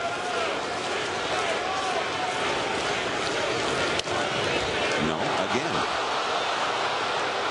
2-1 to Veritek, who has gone 0 for 3 tonight. Veritek, 10 hits and 33 lifetime at bats against Rivera, with a home run. As There's Big Papi with Rivera center stage. Big Papi on deck. That is in there. 2-2. Red Sox need base runners right now. They need at least one more base runner to be able to send the possible time run to the plate. And many in the crowd here at Yankee Stadium on their feet now with a 2-strike count. 2 balls, 2 strikes. Fouled away. Veritek hanging tough. Well, they're setting him up for that cutter in on his hands. They keep going. The last 2 pitches been the cutter away. The first one just barely off the plate. The last one, Veritek fights off. But this is where Rivera then says, all right, even at Yankee Stadium, we've got a 3-run gap here. This is where he runs that cutter in on the hands. He gets a swing and a miss with a broken bat.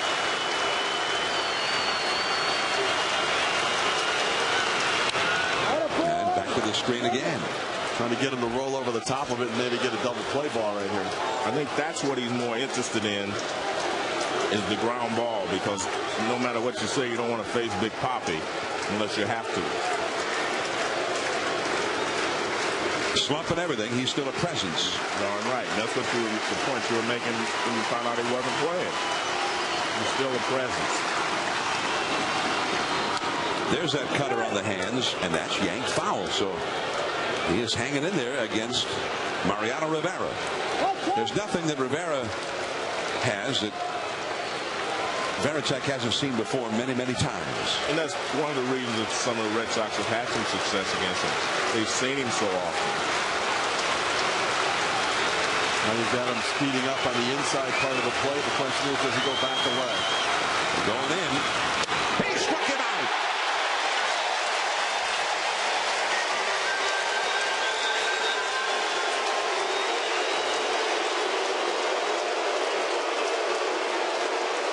And a big boo for Big Papi as he heads to the plate.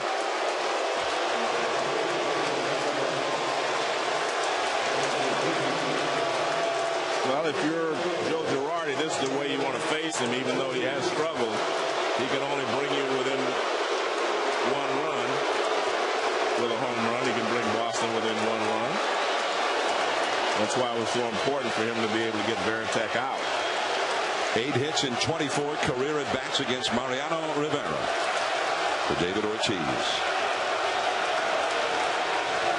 Runner goes, and that cutter on the hands fouled back and out of play, and Drew will have to go back to first base. Ortiz struck out to end yesterday's game against Robertson of the Yankees, who pitched the 9th inning.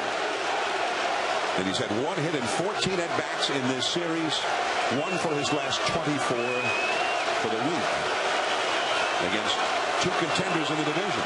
The Rays for 2 and the Yankees. This is game 4. The Yankees are 1 out away from sweeping the 4-game set. And again, Drew runs, and he'll go into second uncontested. I'm a little bit surprised they're coming inside to Ortiz in this situation. I mean, I know that you've got the 3-run difference, but the ball away, I think it stays in the ballpark. That one in, he's cheating a little bit on that ball in the inner part of the plate, and if you miss and leave it out over the plate, he can hit it out. And the great RBI man, not even a hit with a runner on base, 22 consecutive at-bats. Now they go away, but off the outside. 2-1. I think that's one of the things that Rivera has done so well. He's kind of remade himself over the last 3 or 4 years. It was cutter, cutter, cutter. Now he will throw the fastball away. He will throw the 4-seam fastball. 2-1 the count. 3-1. Now Posada is going to go out and speak to Mariano Rivera. Drew led off the inning with a single to right. And those extra 2 runs are very helpful to Rivera and the Yankees at the moment, after those 2 home runs gave them a 1-run lead. And Rivera is very good at holding a 1-run lead too, but that tying run would be at second base at the moment had they not gotten those extra 2 on the single by Nick Swisher. There's Drew at second. At the knees. 3-2. Is he taking it? I think he was looking for that cutter in, and he started it over the outside part of the plate and broke it back. No, I definitely think he was looking for something in. Jacoby Ellsbury would be next. Everybody standing at Yankee Stadium with 2 down in the ninth. And he walked it. Only the 7th walk allowed this year by Rivera in 47 2/3 innings. Well, he converted 100 out of 104. I mean, just think about that. Since he blew a save in 2007. I mean, that's amazing. Now a pinch runner as Ortiz will leave, and Woodward goes over to first base to run for Big Papi.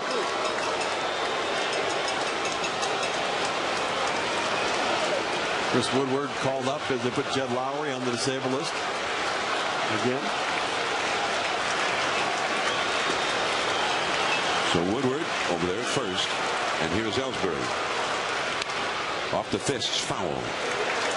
How many times have we seen that on a pitch from Rivera to a left-handed hitter? Yeah, but the only problem with that, John, he is the tying run. You make a mistake now, and he just hits a fly ball to right field, it will go out of this ballpark. That much has not changed here at the new Yankee Stadium. That was the short porch in the old Yankee Stadium, right field. But it's shorter now because of the wind currents or whatever. It is shorter now. 48,190, the official paid crowd. On the hands, he broke his back. Teixeira will take it. The Yankees have swept a 4-game series from the Red Sox.